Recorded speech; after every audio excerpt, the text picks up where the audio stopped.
Yo, yo, yo, yo, yo, what's going on, everybody? It's the joint roller Ayatollah here.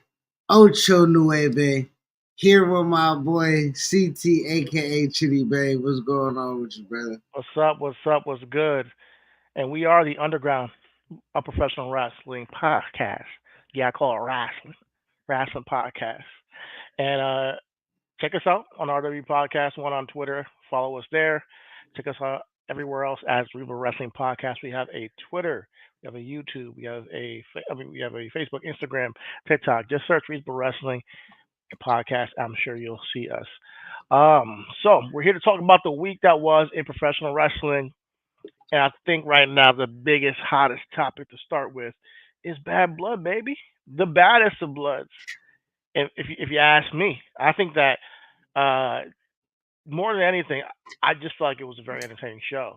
I'm not saying it's the best pay per view of the year or anything like that. No hyperbole, but I really, really enjoyed the show from beginning to end. And if you're talking about a show that meets expectations as a middle of the year show, that like not one of the big fours. This absolutely delivered. I, I will. It's tough, man. When we're talking about backlash, we're talking about um, uh, Money in the Bank. When we're talking about B shows, C shows. I'm not here to poo poo the pay per view. What I am here to do is throw a little shade on. You know what I'm saying? So, with that being said, let's get right into it. Bad Blood started off with the hottest feud in wrestling It and did. cultivated in one of the most brutal matches in quite some time in the Hell in a Cell, which was Drew McIntyre versus CM Punk. I automatically we had funny story. We had in the group chat ideas and pontifications on what should open, what should close, who's going to be wearing the card, and someone on my oh, No, we talked about it on the pod last week. We were gonna bet. You should have bet, man, because you would have won that one. Man, because I figured like yeah, like this is the best feud going in wrestling right now. How can it not end the night? But sure enough, when you add in the fucking Dwayne Johnson final boss, and you get rumors around about him showing up. I'm sitting here like, okay, of course, yeah, they're not finishing the show with the Hell in a Cell match, But yeah, man, let's talk about it. Let's talk about it. I think after everything we discussed last week in our group chat, it was the right decision. To end with Roman Reigns and Cody Rhodes versus Solo and Jacob Fatu. Excuse me. I think it was the right decision. I think that what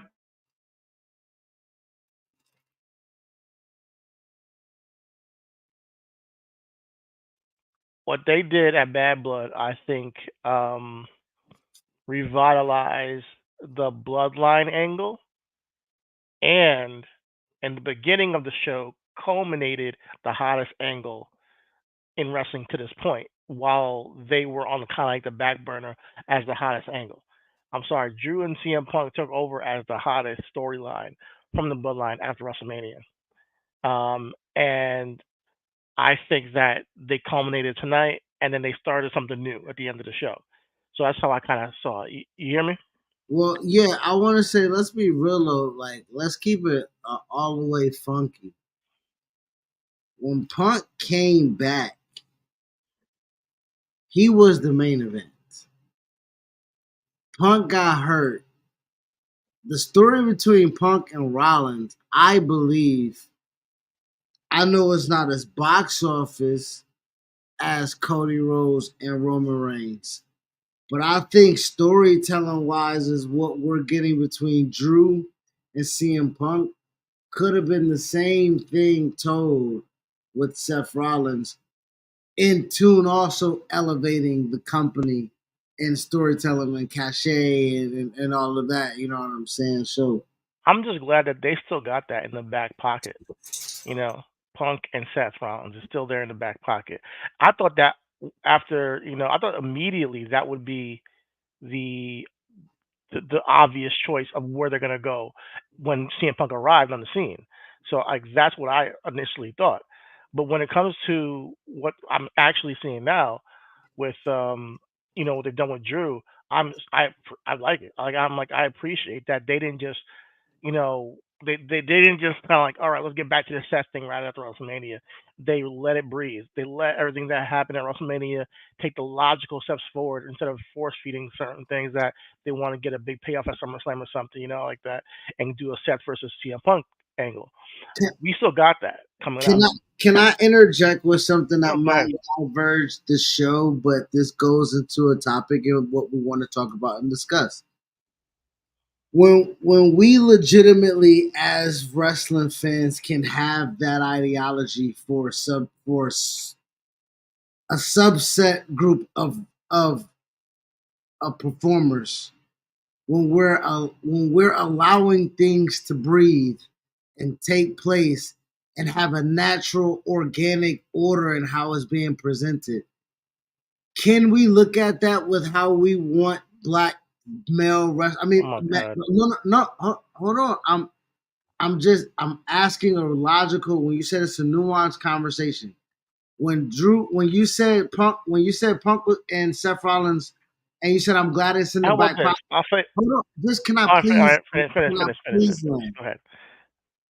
When it was going to be Punk and Rollins, and Punk got hurt, and they took a natural, organic route with Drew and CM Punk.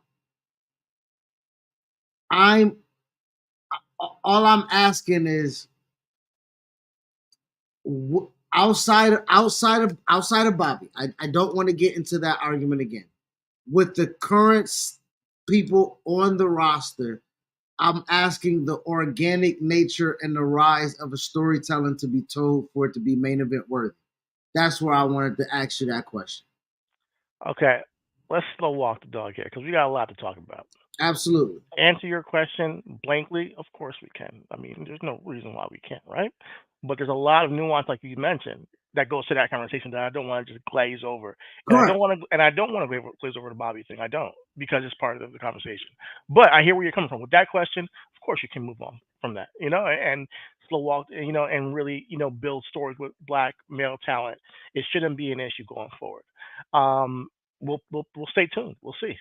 But when it comes to Bad Blood as a whole, this CM Punk Drew McIntyre feud, like I said, has been the best feud in wrestling since SummerSlam. It's pretty much took the main stage, and I love that we've live in an era that after 4 years of the Bloodline storyline, like really dominating everything going on with wrestling and in WWE specifically, we can have our fans grab so tightly to a storyline that has nothing to do with them.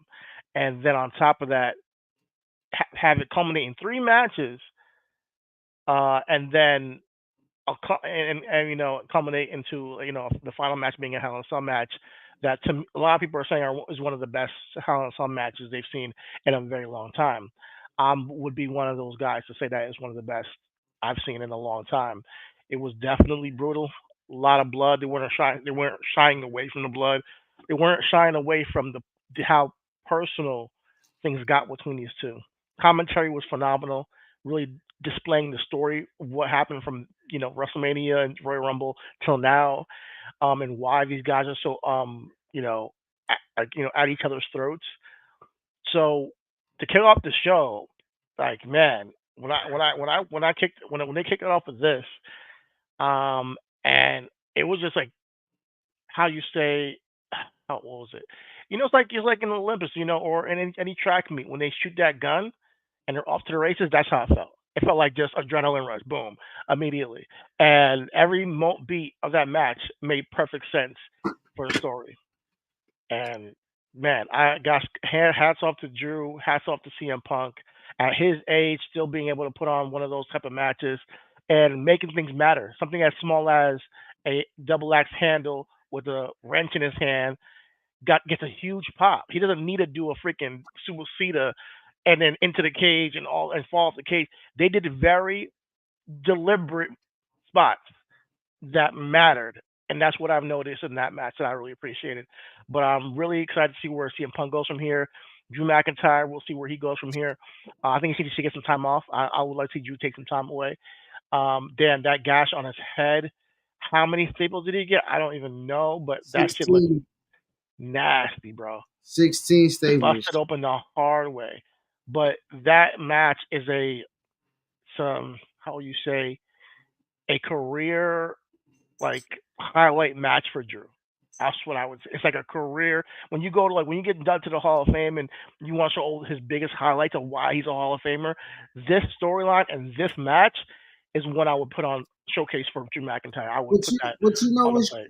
you know what's crazy though, and when we say no hyperbole, like let's keep it a real stat. Like Drew for 4 years, when you talk about dominating the bloodline and the storyline and everything like that, Drew in those same 4 years, with the little low that he had to build us to rev himself back up, has been a fucking linchpin for 100%. WWE. Like previously, like think about when before a pandemic, the Claymore to fucking Brock Lesnar, eliminating him from fucking the Royal Rumble. Him going on to have his Mania moment without the crowd, then going back to having a Mania moment with a little crowd get with Bobby, the feud with Randy Orton. He had a Hell in a Cell match in between that as well. The little interjection of him in the Intercontinental title feud, him with Sheamus. Drew has had a character development like no other, Mhm. singularly, that without real attachment to the bloodline, because he did have that bloodline. Again, the turn of Drew happens when he loses to Roman at Clash at the Castle, right? That begins what we're seeing now. Exactly. And I think that those like little bits of your character and the disappointments, the letdowns, being screwed over time and time again, then being screwed over time and time again by CM Punk has got us to a point where this is peak level Drew McIntyre now. Like as much as he did all that stuff mattered, beating Brock, beating Bobby, or facing him at WrestleMania, and like the Sheamus storyline, the Gunther, WrestleMania match that was a match of the year candidate with Sheamus. All that stuff till now has not felt as big and as his character has felt since January this year. He has finally culminated to like full form Drew McIntyre. He doesn't need the sword. He doesn't need to. He doesn't need the fans, adulation. He doesn't need to count one, two, three. No, he just hits niggas with claymores now, beats people up, puts them in ambulances, talks his shit, and doesn't tell no lies. He just comes out there and speaks the truth, and it feels like I'm seeing a human being and not a character they're trying to create with him. Like he's like just being himself, finally.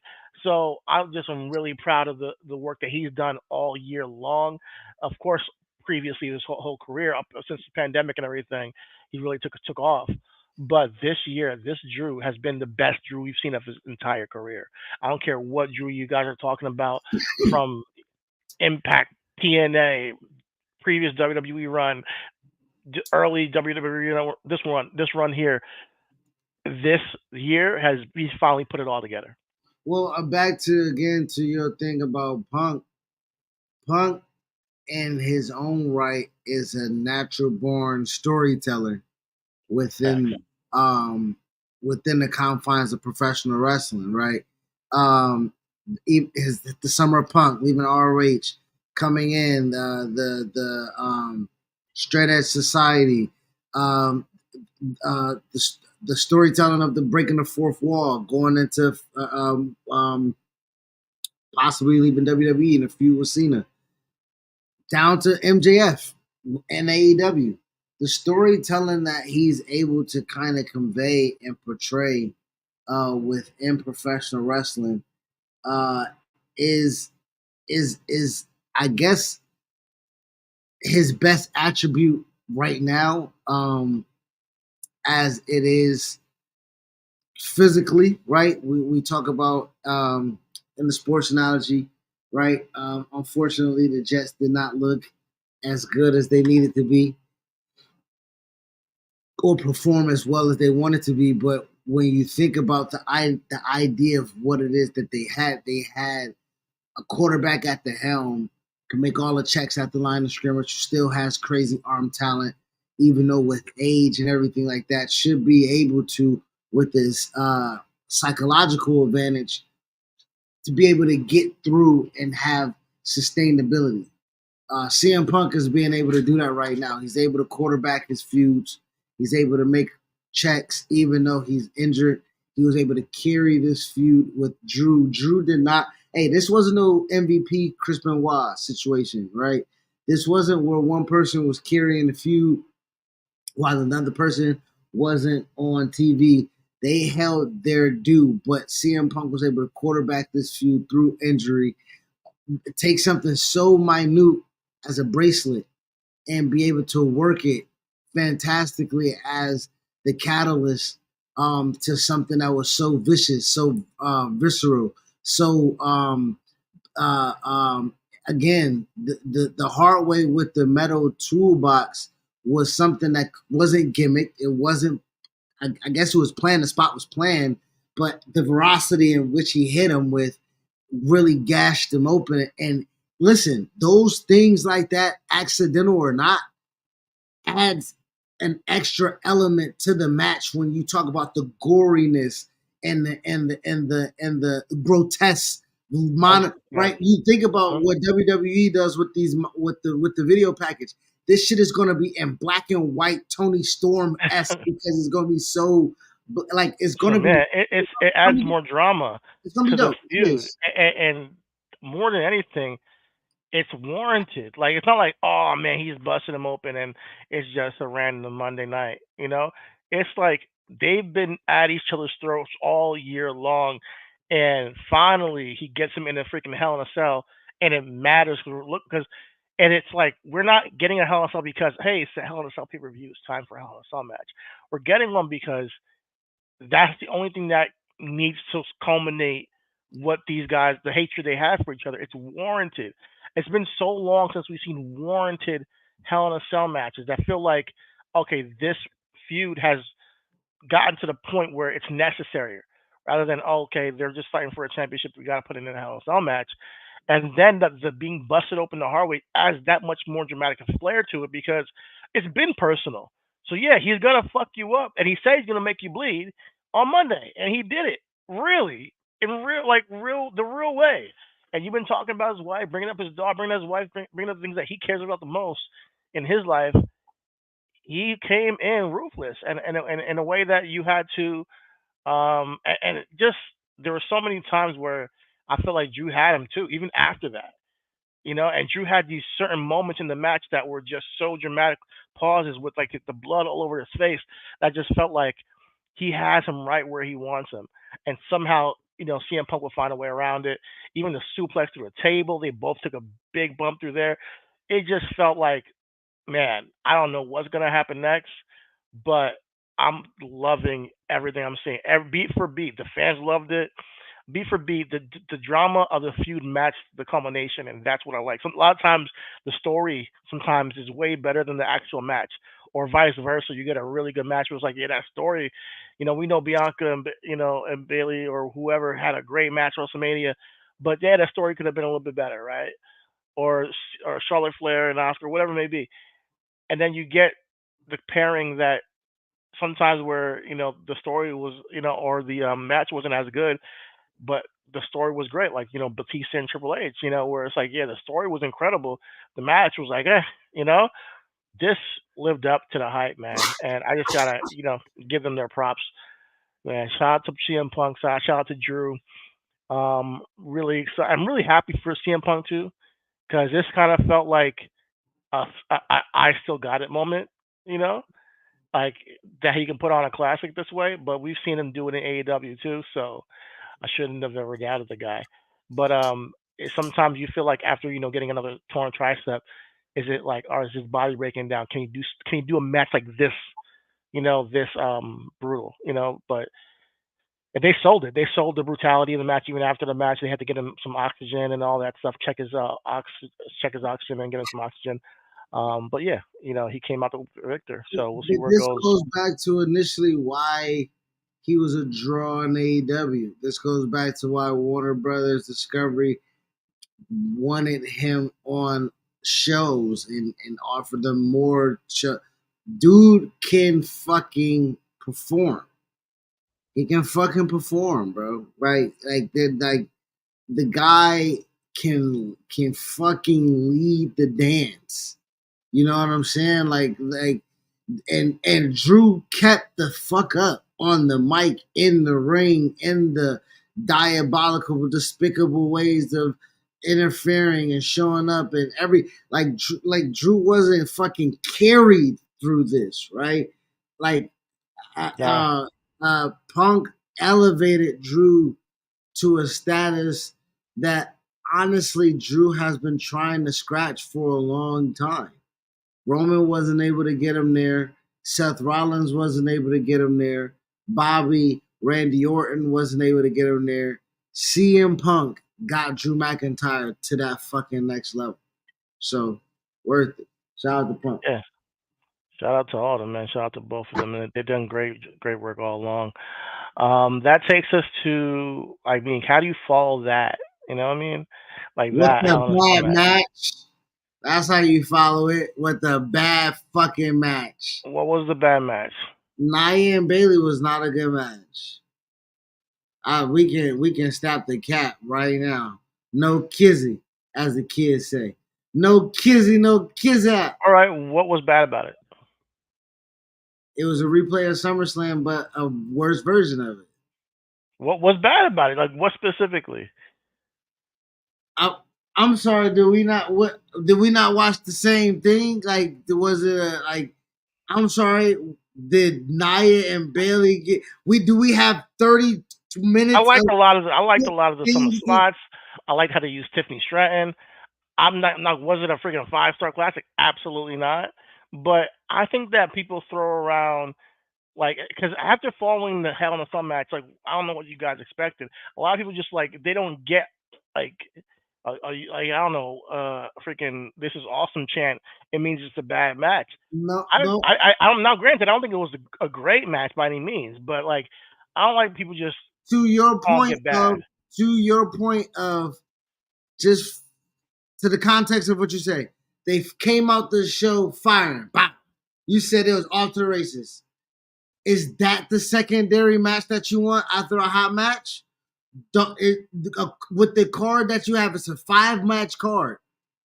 With that being said, can we not get Drew, Damian, and Finn I after think that? that Can we I like think that maybe, but I think that they put Nia and Bailey there. They're in a tough spot. They're in a tough spot, and I think that's why I gotta give them a little bit of grace when I go back and look on this match. I think that within all that, this was all setting up more angles with Tiffany Stratton and Nia.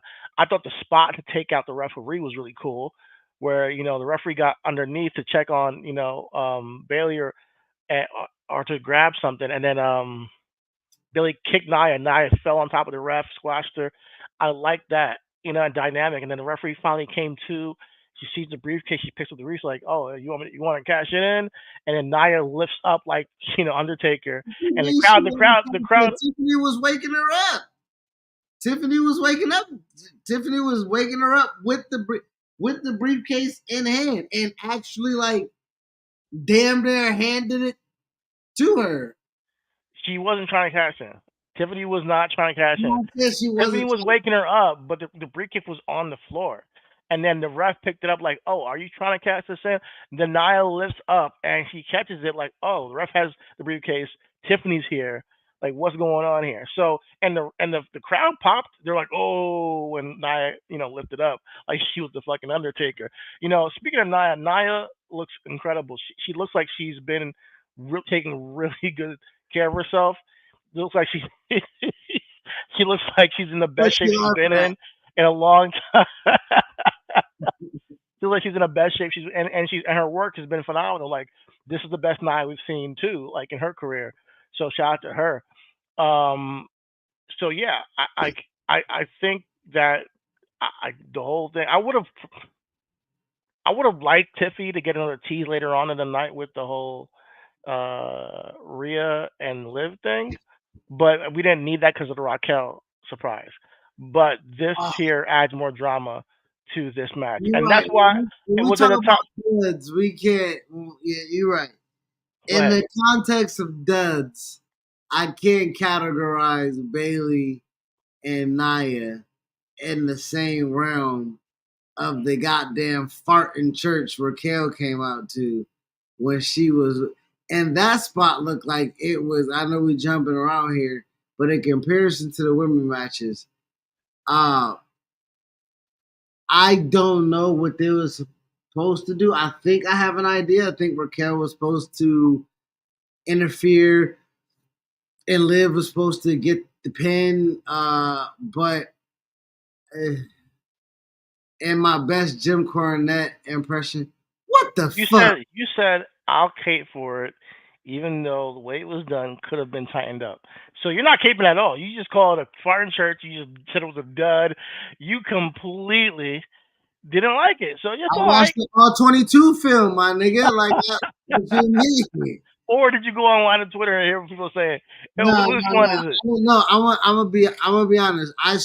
We called Raquel coming back. We did. And I don't mind her coming back. And how it was done, I do think it could have been buttoned up because realistically, you talk up like okay, sorry Nia and Bailey, we'll come right back to No, you. no, we don't need to come back. That's over. We saw it. The pop was Tiffany. She didn't cash in. We'll see what goes on with Tiffany and Nia moving forward. Clearly, they're gearing towards a Nia feud with Tiffany down the line, or Tiffany cashing in on Nia. We'll see if that actually happens. But I'm liking that dynamic. Bailey, we knew she wasn't gonna win the match, even though it was a good rematch. Though I'm not gonna kill it. But that's all we gotta say about that. Move on to the other women's match. Tell me what you feel about What Rhea I Ripley, Liv Morgan, the shocker of Raquel Rodriguez returning to be the muscle for Liv. so all throughout the match, I thought it was a pretty decent work. Common little person, big person match where Liv goes after the legs and kind of Uh, hobbles Rhea. Real Hulkamania is out of it later on in the match. After like enough of this shit, let's get to the thing. Rhea was working, man. Rhea's good, man. Rhea She looks is. Rhea looks She's good. good. Rhea looked good. Rhea is good. Liv has stepped into the realm of being better than she's ever been. Spoken to the Drew McIntyre situation, where she Mhm. is Yeah. completely Character wise, she's been tapped into on that level. with her character, who it is, Yeah. and what it's supposed to be, and everything like that.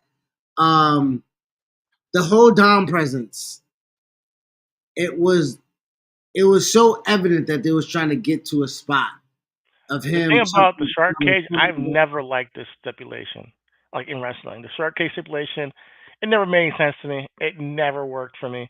But when they obviously were waiting for a spot, there has to be a spot with the shark cage that warrants you having this match. But when he fell at that bitch by one leg, yo, I felt bad for that kid. I was like, yo, he's upside down by one leg, and the shit just jerked him. So I'm like, did he like? You could tear, an ACL that way. You could, I don't know, what, sprain an ankle, whatever it was. He was hanging out there for a minute, upside down by one leg, and his whole weight came down, and it just jerked, And I'm like, yo, you can get injured from that.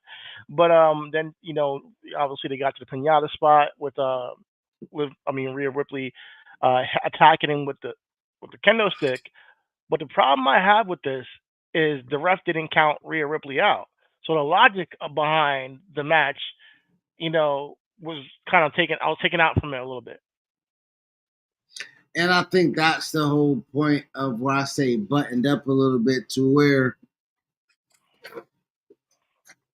the the ref, she said I'm gonna need a minute.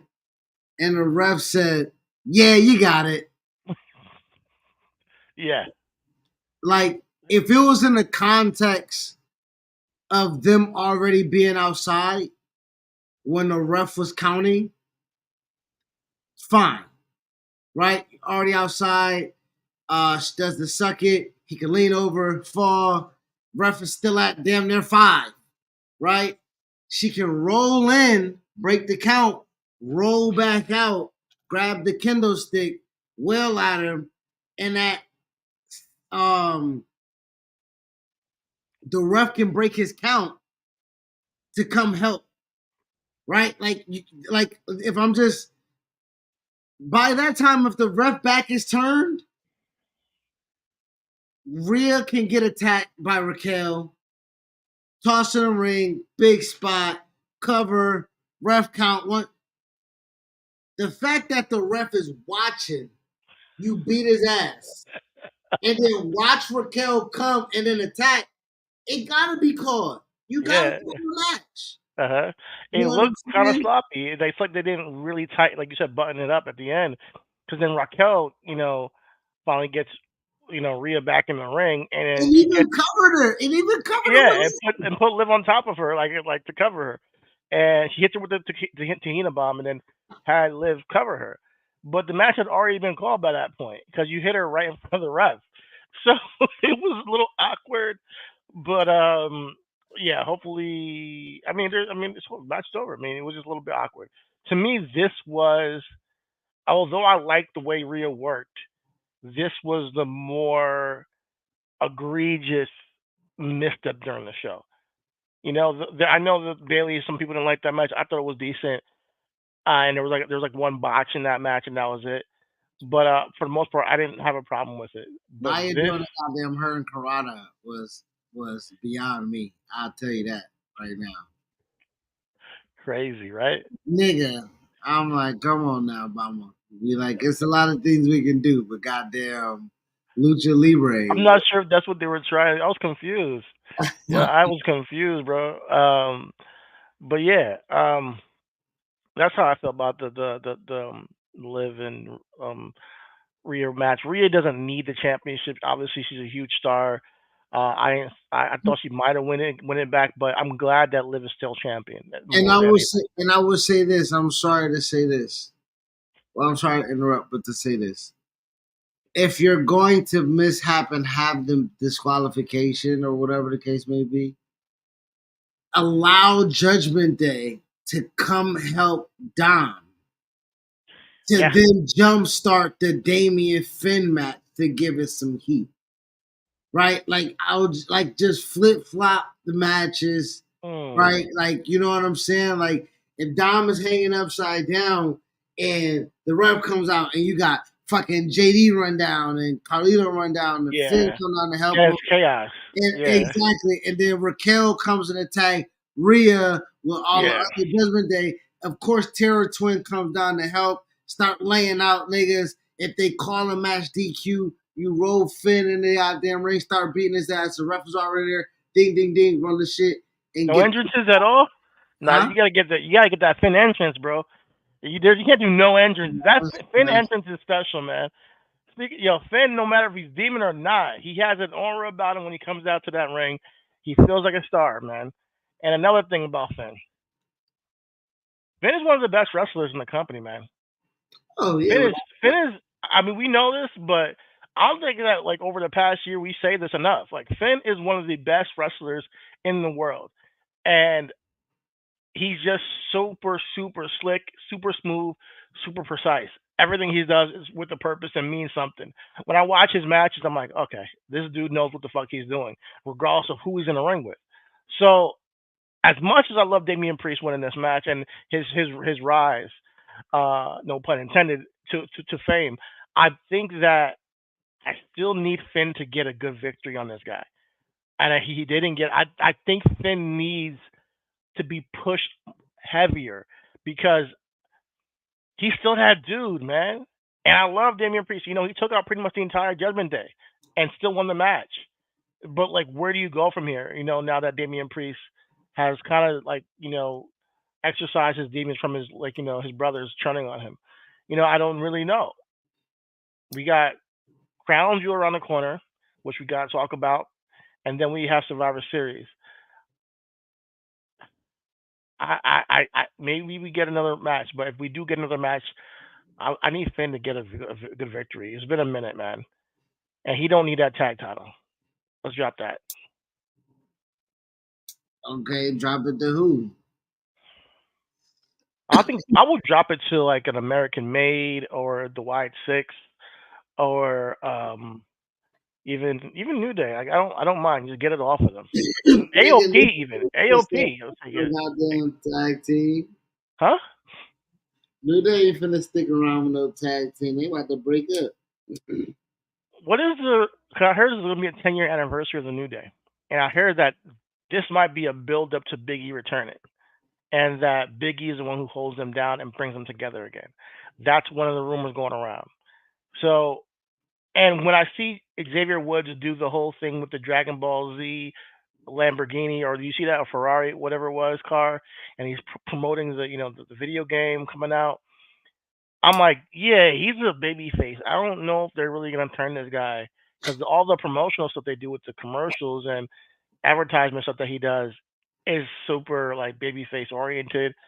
Video games is not a heel thing, So if he wants to push any kind of new game coming out in a commercial or some kind of ad, I think they might look at a business side approach to keeping him babyface and the New Day babyface still. That's what I thought with when I saw him in the ad that I saw this Business weekend. boom so much they don't have to worry about stuff like that now. I hope so. I hope so because you can get somebody else to do it for sure.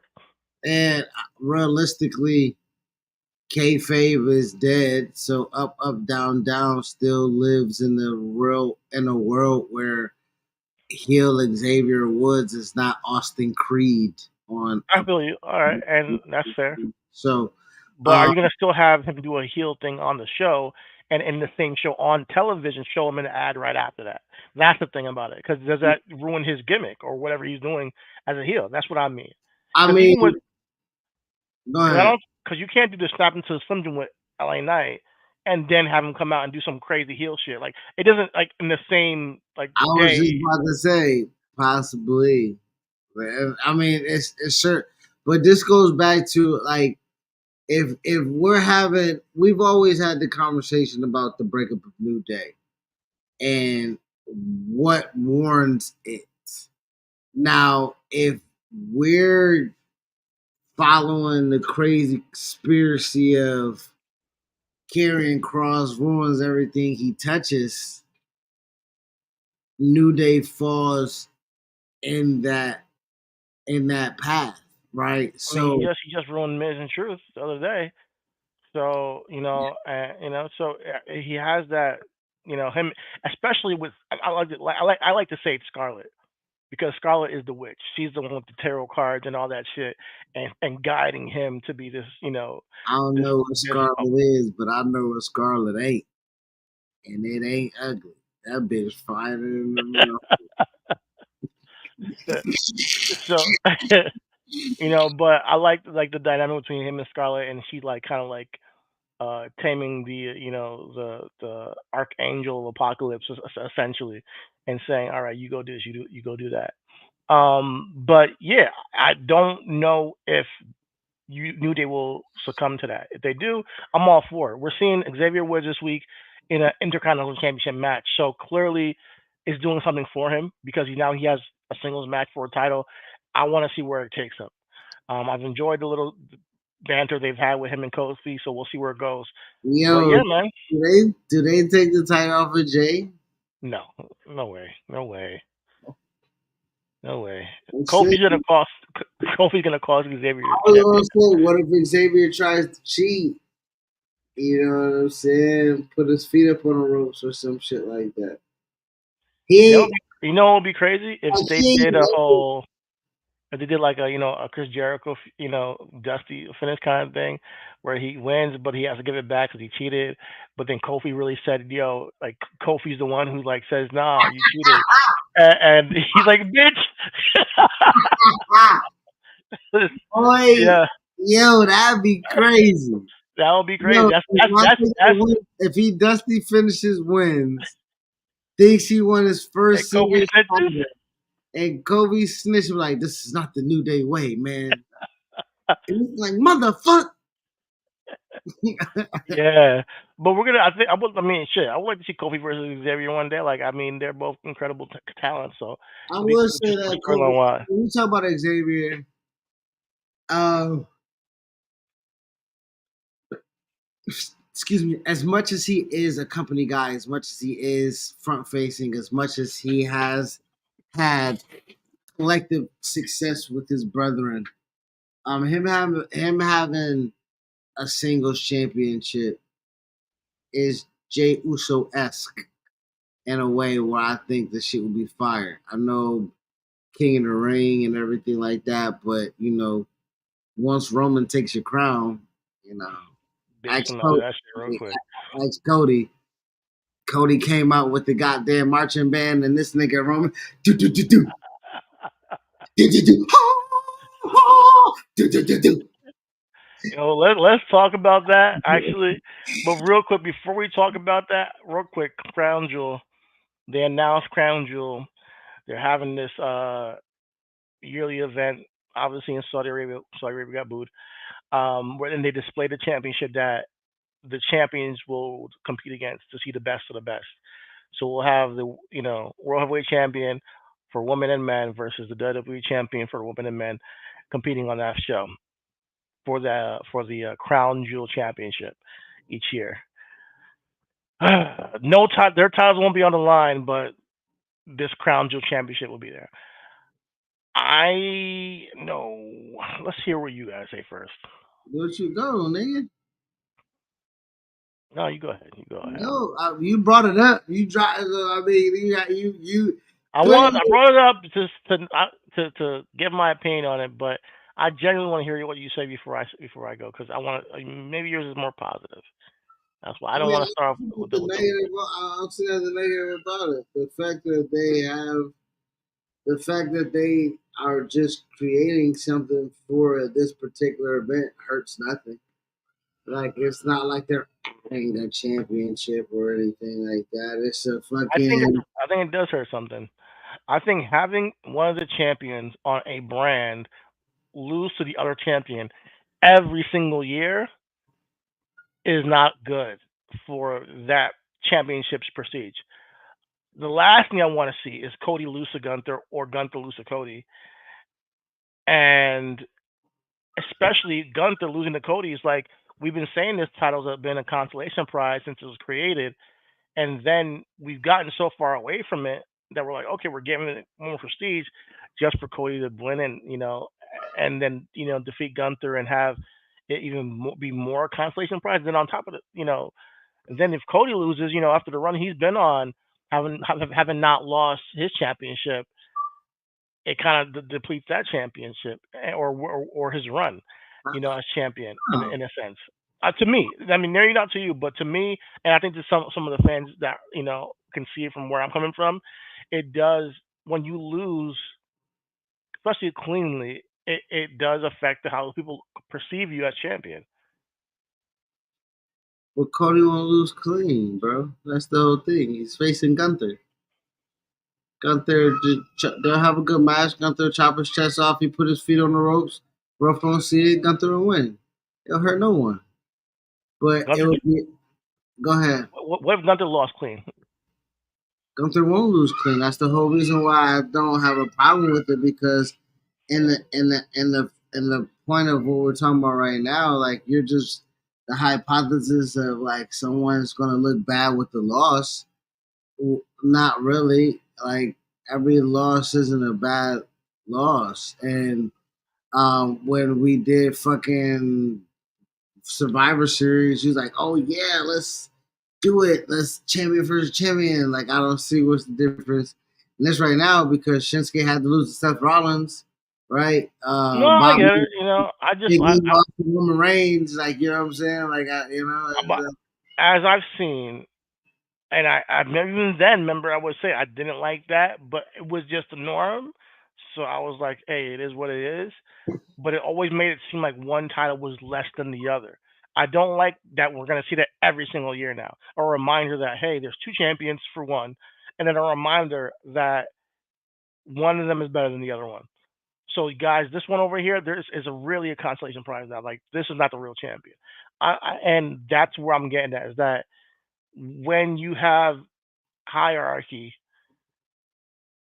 there can only be one guy on top. And a lot of the times we're saying, no, there's Raw and there's SmackDown. But in the end of the day, the fans know. The fans who are watching your show week to week know, hey, man, Roman's really been the top guy this entire time he's held the championship. So that to the point where the championship on Raw, people were saying, all right, they're secondary, and it might be what it is. You're just like upper mid Carter championship. You know, that's really what it is.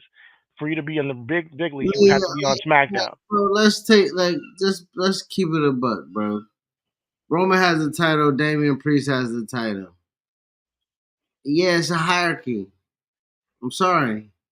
Like, I'm like I don't want to like I don't know why I don't want to downplay what it is. And it's not just it's not just Roman too. It's just about them doing this every single year. Who knows who's going to be champions for his match? The matches will be fine, but I don't know. It's not the biggest problem in the world, but I do think that it. I would rather it not be that case where you have to make. Oh, guys, this is the best of the best right here. Everybody look this way. Forget about this guy over here. Look this way. And that's How are what. we doing that when they're both highlighted in the same match? I just don't know where that thought process comes from. No, I'm talking about after the match. After the match, it's gonna be somebody who's gonna be a victor, and there's gonna be a guy who's definitively looked at as the real champion, rather No, than so who's that's not okay. I don't want to get then the bogged. guy because the other guy gotta go to their own show, having taken an L, and still with their championship say, yeah, I'm the best with their championship after taking an L. I Yeah, just don't think it's good. yeah. I only lost to another fucking champion. All you PRs in the back ain't who the fuck I lost to. I could do that. Like that still don't matter. I mean, what are we talking about? Like, yeah, I can fucking beat Gunther, lose to Cody, and still come out and say, Sammy, you a bitch ass nigga. Jay, you a bitch ass nigga. Brian, you a bitch ass nigga. And ain't none of y'all niggas Cody. And y'all can come in the room and try to prove it, but ain't none of y'all niggas gonna do it. I mean, and that ain't gonna discredit that nigga. Not You one don't think you don't think a loss during your reign as champion makes it feel like It's the same um as a non-title loss, bro. If a person has a qualifier non-title match and beats the champion for a championship match, the champion lost a match as a title holder. when's the last time you seen that happen? You know what I mean? Like when's the last time you seen that happen? What do you Like mean? the reason why they don't do that all the time is because it does make But you they're look not at the doing it champion all the differently. time. It's just once a year. It's not all the time. They're only doing it once a year, and they Once a can. year is enough. And it's because you're doing it with the top two guys. It's not like you're doing a hey intercontinental championship qualifier. If you beat the intercontinental champion, all right, you get a match with the champion. And maybe to you it's not the big of a deal. Maybe we should see it differently. I mean, But I I'm mean, saying that if you take a loss as the top guy on a brand, to me there's a chink in your armor. To me, you're now it could you are a component for Survivor Series, so I'm asking, where is the change coming I from? wasn't. I'm always been a proponent of one championship. I've won one championship. Now, did I want to see a match between two guys? For sure. I was like, oh, why not? Because that's what they were doing before War Games. That was years ago that they were doing this. This is not. This is So not it's the anytime same recent. concept, Cheaty. I thought it was gonna be a triple threat with NXT guys, Raw, and SmackDown because it'll be a really cool match. But that's cool. But I would prefer this not to be the case because we've always said, "Oh, Raw is the A brand." Oh no, now SmackDown. Now Roman's on SmackDown. SmackDown's the A brand, and I don't like that What's the difference delineation when both.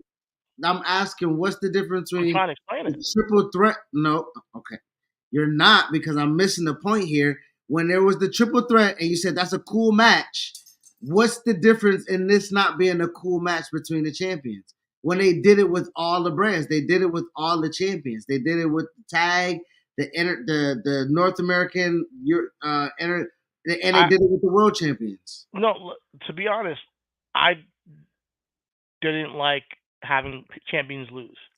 You know, I like to other champions. I don't like that. I don't like that. But at the same time, if they're going to do it every single year, I like getting NXT guys showcased. That's what I thought was really cool about the Survivor Series concept, and that would be a time of the year where NXT guys were going to be on Survivor Series, and they did it like one time, you know, or maybe twice. Um, that was the withdrawals for me when I was talking about promoting that stuff because I really wanted to see certain NXT guys get a shot. And being a triple threat match with guys on Raw, SmackDown, great time, great exposure, and there could be a really cool match from that. This is just a one-on-one match, and there's a lot of shenanigans in a triple threat match that you can then say, okay, this guy doesn't lose his credibility because it was a triple threat match. This is one on one. One guy's gonna beat the other, and then you're gonna look at the other guy different afterwards, and that's because they lost. You're not, But at the end of the day, I see where you're coming from. It's just a match. At the end of the day, you can look at, Saudi Arabia as bizarre world where it's kind of like that kind of space where those things don't really matter much. They have the greatest Royal Rumble. Now we're gonna have the Crown Jewel Championship, where we kind of be like, yeah, those things happen, but they don't really Because they're count. not they're not built in storyline matches, right? Like you know And what I'm and, saying? and if you want to look at it that way, that's fine, and that's cool. Like And it's but an exhibition. like it's not canon, like it's not like really part of the main No, but storyline. I would say this like legit But we're like not like stupid. We saw it. You know no, what I mean? That's the I'm thing. not saying that, but it's like it's still an exhibition. Like Yeah. like if the Olympic team, okay, boom, for a perfect example, WNBA. WNBA Olympic team, I'm sorry, the USA Women's National Olympic team played the WNBA All Stars. Now, there's really no difference in the players essentially, but there are. There's players who got snubbed from being on the Olympic team. There's women on the like so it's the best of the best, and you have an exhibition between the best of the best. Now you're looking at the Olympic team like, my nigga, you losing the niggas that didn't even make it to the Olympic team. How you gonna beat the? That you got? It's like, nigga, it's a real, like, I'm as good as them. If we look at that particular match as, I'm not saying secondary or secondary, we're both champions in our own right. The fucking who wins, who's the better man or woman this day? Okay. I Like mean, like it's cool because let's say there's two guys, one's killing it on Raw, one's killing it on SmackDown. Each year you can make them champion and have a match to have a really cool match. But the match is based off of just pure competition. There's no story. absolutely, yes. So it's just Yes. yeah, and I get what you're saying. It's just pure competition. There's no story behind it. Cody and Gunther, it will be pure competition. No real like uphill climb for Cody to like, oh, see, it's just pure competition. But it's a And match that we also always when the want. other one, and yeah, absolutely, I want to see it. But when one of them loses, they got to go back to Raw or SmackDown and the rest of the face the music of there's a chink in my armor now. Can you I can you keep this only can you keep this championship going forward now that people know that you can be exposed in Saudi Arabia? And that's what I exposed. want I lost one exhibition match to to the bro. expose Come now. on, 'Cause man. I know I'm exaggerating, but my point You is this: it's what lose it is. a match to a champion. That's not a chink in my armor. It is a chink. It is a chink because that means that he should be champion. He should have your championship. As a matter of fact, Oh but my but gosh. where I look at it from this point is that I don't like Saudi Arabia being a place where none of the things matter. So whoever loses, this should be part of their story going forward. That's all I ask. If they're gonna make this a yearly thing where the two champions face each other, Don't ignore the fact that some fans are going to be looking at the other one a little funny afterwards. And if that's part of the story going forward, where this person is now doubting, or people are doubting them as champion, even people that want to compete with them. Oh, I saw Cody got one up on you, Gunther. Now maybe I can do the same thing. Or maybe, oh, Cody, I saw Gunther took you down. Oh, now it's time for me to come out. KO wants to come after him and say, let me get my win back or whatever. I mean, But you that can't say it's Bizarro World and do you want to integrate it in the real world No, though? no, that's what I'm saying. Like, I think that you were talking about it from the point of it being bizarre, well, then off to the side. I prefer it not to be, because I think that we saw it. Like, if we're paying to see this shit, I get it. Like, Saudi Arabia, like they treated it like it was like there's just random matches that happened that didn't matter. But lately, Crown Jewel, the latest match, the one they had before, the King of Kingdom the of Ring, Re- Queen of the Ring, they really did matter into their main stories. So like since Vince has been gone, they everything has mattered. So I want to keep that trend. I rather that, put it that way. But I thought from the standpoint of you making this at all happening is from the standpoint of, yeah, it doesn't matter. It's an exhibition, and it's in Bizarre World. You just come back and just act like it didn't happen. No, we got to talk about this on Raw and Bro, SmackDown we afterwards. talking about, hey, bro, live about to lose the EOS. Who's the champion? Who's the other champion? Nia Jax. Yeah, what the nigga? What the fuck we talking about? Chicken no armor? I lost to Naya, bitch. What? What What? if Nia, but Nia can lose to her, and that's the thing. No, we're not doing that. No, I was like, what are we talking about? Like, stop. Ignoring that. Yeah, what are we doing? Yeah, She got because Raquel by her side now, so we but can that, see. You but never this know. but this goes back to my thing though. Like realistically, like realistically, if we're talking about it, Liv and Nia should be one of those matches where Nia looks at Liv's like, I don't really want to hurt you type shit. Like, you know what I'm saying? Bow down to your queen. And like Liv's, they have a match. Raquel's there. Rhea comes and runs in. Tiffany can cash in possibly at fucking Crown Jewel, which would be amazing. But to your point, if Liv has just loses straight up to Nia and has to go back to Raw In with the shame. sour face of I lost to Nia. I want her to look at every bitch in the back and say, "You gonna do it? You gonna do it, bitch?" Yeah, but that's my only gripe about it. I'm gonna watch, of course. And in hindsight, after watching it, I might be like, hey man, I was bugging out because. But it's. I'm glad that they're trying shit. I'm glad they're trying to make something a new tradition. Yes, The title looks big, massive, and obviously it's very, very it looked like gaudy. a Triple H logo. For real, bro, it's crazy, man. It's like the biggest championship I've ever seen. I'm not sure how that would look around anybody's waist, but yeah, we shall see. We shall see. It's the Crown Jewel Championship. We'll see it once a year, and then we'll see it next year. So it's just like a trophy that they get to It's take. exactly. It's just it's just like the Dusty Trophy, or you don't even carry it around. You pose with it. It's not a year over end type of thing unless you're the champion for multiple years, right?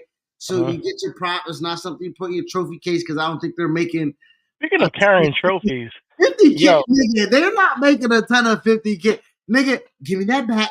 Let's put this in the trophy case for next exactly. year, Put this brother. in your case. Put your name on it. That's what Nigga, we're gonna do. matter of fact, we leaving it here with the prince. I know ain't nothing else to do. You know what I'm saying? But when speaking of carrying trophies around, I'm not that Heritage Cup thing is weird to me. Like make it a title belt, man. Like this is getting out of hand. Niggas carrying around a whole trophy everywhere. That's kind of crazy to me. You ever look at that odd to you? I Eh, I I look at a lot of things. Anyways, moving on back to Bad Blood. Finally, we get to the main event. As you mentioned, the intro, the entrances were extremely dramatic. Bro, Extremely dramatic. bro, extremely for no reason. For no reason. For Have no no reason. idea what he's doing. However, it was cool to see. I believe that we got marching band. See, I don't got the name on hand, but they've been going viral for performing Cody's entrance music. So they performed it and performed his entrance. So shout out to them for getting that the spotlight, to do that and the opportunity to do that. But then after that, we got Roman, and I guess like, oh, Cody has a marching band coming, so Roman has to have an orchestra, right? And it made no damn sense. This is a early October hit review, not one of the big four. But I will say this: him coming out, how his entrance is, and right now him entering the ring, how he approaches his entire entrance is very Undertaker. It's a spectacle, pretty much. It's a moment, so you want to be there to watch his entrances now. And maybe they needed him to get the orchestra and everything because they knew Cody was gonna have the band, and this is his first match since WrestleMania back. So they're like, let's get this orchestra, and it just seemed grand. No title belt, no Paul Heyman, no Usos next to him, just him walking out with no shirt and ready for war. And he took his goddamn time. He looks shredded. Looks in great shape, man. Makes me want to get back in the gym consistently the way I was a couple months ago. Inspirational. But more than anything, I feel like when we talk about Final Form Drew, Final Form Liv, Final Form Roman is on another fucking level.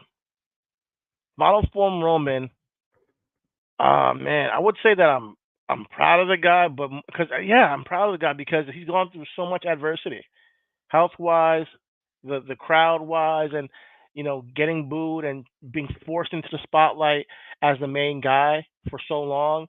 But now he owns his dominance.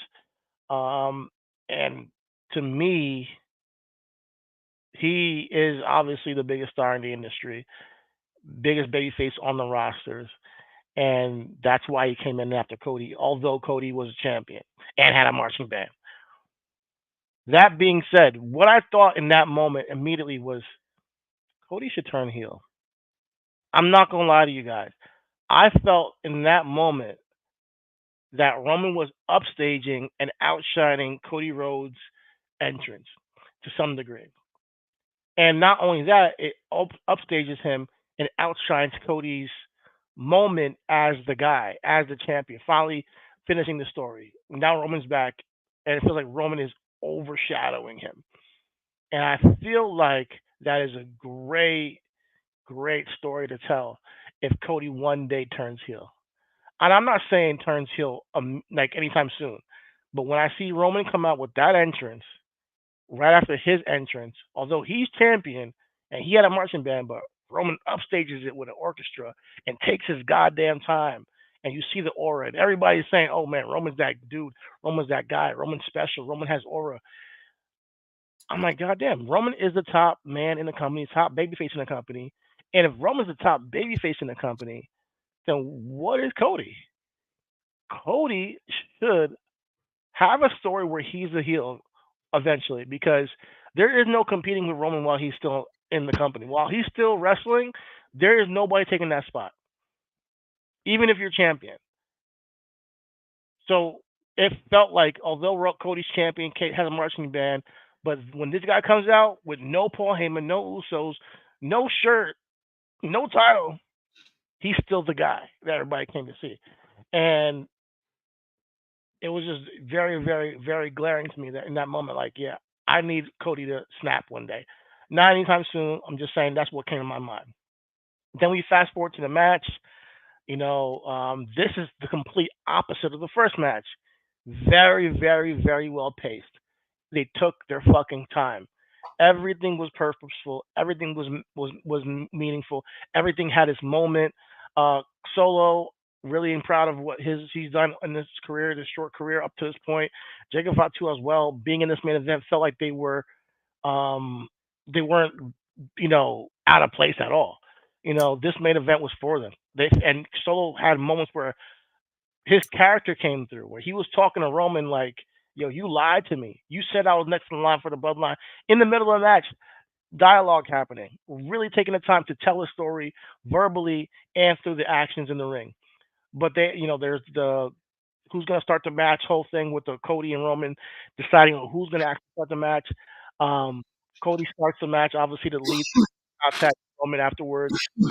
But the story of the match was pretty much, man, this guy Jacob Fatu is fucking incredible, special.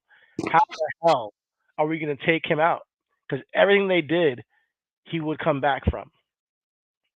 And then we get to the spot where Cody does to Jacob Fatu what he did to him at SummerSlam.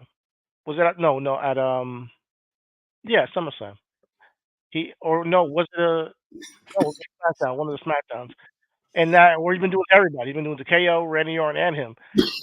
He dove off the top of the turnbuckle and put him through the announce table to take him out. Um, and the way he took his time with that, it's like he kind of like had a revelation. Looked back at Roman, was like, "All right, you take care of the rest. I know I'm gonna be out from this." He took him out, dove Roman from that point on, was left with Solo, and then we get a huge surprise. Well, first, Tama Tonga and Tonga Loa come in and they try to take out Roman Reigns while the ref was out. Um, he takes them out, takes handedly, and then we get Jey Uso. Jey Uso pops up. He hits Solo with the super kick. He hits the Tongans with the super kick. He distracts Solo long enough for Roman to hit a spear, and that's the end of the match. So there, right there, and I was happy. I enjoyed the match from that point, from that to up to that point. What were you thinking about before we saw the culmination of the night? um, a few things. It was a few weeks where he was like, "Is Solo gonna be okay? Is Solo gonna be overshadowed?" And I'm like, "Solo's fine." I'm like, in the pecking order of where we're at, we know Solo is in his young career, right? It's so much more growth that he has, but in the manner of how they gave him the rock, he ain't did nothing but hit his head on the goalpost every time, right? I mean, he is physical. His stuff looks good. He again, he has personality Uh-huh. with what they built around him when he first came from the debut of Clash Castle. Him being the quote unquote muscle of Roman, and then outgrew that to be as an underboss, to be a boss in his own right, to then have his own muscle. Um, you know, he is that villain in all of anime, all of comic book, all of cartoons, who is formidable but can take a loss. Right? Every fucking villain don't have to get one up on the goddamn superhero to come back and be a goddamn opponent to the superhero. And Solo is that character. He's the Penguin. He's goddamn, Mm. like he's niggas is fear. He's Doctor Octopus. Like niggas fear that nigga for sure. Nigga got tentacles and it got goddamn arms up and magnet of his own. But shit, if I few times, nigga, and he's stuck. You know what I'm saying? Like so. My fear was like, oh, if the how do I put this? If the Penguin is working with uh Two Face, for instance, but Two Face is that much more deadly, why would we want to see the Penguin versus Batman? We want to see Two Face versus Batman, you know. But what I liked with what we're seeing with Solo that we're not seeing from anybody else is he his story. He keeps it firm. His promos have been very much telling why he's Chapel Chief and where what was promised to him, and he's taken it by force. his promos more than anything have been great. We haven't seen much from Jacob Fatu. My whole thing with Jacob Fatu was he's such a specimen that he might outshine Solo because everybody wants to see him in the ring and fighting Cody and fighting Roman because you were getting like, oh, Roman and Jacob, I want to see that. So I'm like, okay, wait about Solo. We still haven't seen Solo one on one with Roman. It's like, wait, are we skipping over this guy? So, but having this tag match reminded me, especially why the emotional ties between Solo and not just Roman but his own brothers too matter to the story more than whatever Jacob Fatu could do in the ring and him physically doing. So that's what I And took from that too. realistically, they stayed away from them a lot in this match. It wasn't a lot of like memorable moments of Fatu and Roman in this That's particular. true. Like I love the they're Fatu when that freaking he jumped to the top rope so quick, hit a moonsault, and then right after that, Solo hit a splash. That shit was fire. they're, You they're, know, they're still meat on that bone per se, and even with Roman and Solo and a one-on-one confrontation where Roman can address Solo and hmm say, "Hey, we can put the Ula follow on the line." You nigga, like and like tribal combat, or you know what I mean, like that's black. true. It's like Yeah, we still got a lot of meat on that bone that can happen in Saudi Arabia. Crown Jewel can be Roman and Solo for the for goddamn Ula reigns of follow. the tribal chiefhood, which can then lead right into Survivor Series war games. You know what I'm saying? So, Absolutely, absolutely. um, And we're in a good spot with that. And with Jimmy coming back too, which got a huge reaction. There's so many layers that have been added to this dynamic, going forward. Paul Heyman still hasn't came back, but Jimmy coming back got a huge reaction. Him and Roman embracing. I didn't think that would get such a big pop, but it did, And then they're walking out of the ring, and you see Cody after like just going through hell, and jumping through the table and taking most of the heat during the match, honestly, to get giving the Roman a hot tag. He's just beatered and battered, and he's in the ring, and Roman leaves with Jimmy, and they're walking up the ramp, and then the Tongans and Solo, and they attack. They attack Cody Rhodes while he's in the ring, and then Roman looks back, Jimmy looks back, and he's like, Jimmy's like, yo, you trying to go save him, or like, listen, I'm with you. He's like, whatever you're doing, I'm with you. Like, and they take their time and they think about it for a second. And then Roman's like, all right, this one time, and they go in and they clean house of the bloodline of the new bloodline 2.0, and finally, like Roman and Cody have like this sign of acknowledgement that all right, we respect each other. They nod to each other, and he first of all he picks up his title and he hands it to Cody and kind of like nods to him like, all right, cool. They had that little show of respect to one another after going through the match they just had, and he defended him after the match. So I'm thinking he hands him the title. We're gonna hear "Gentleman in my soul," something, something, whatever, and we don't get that. We get the drums, no guitar,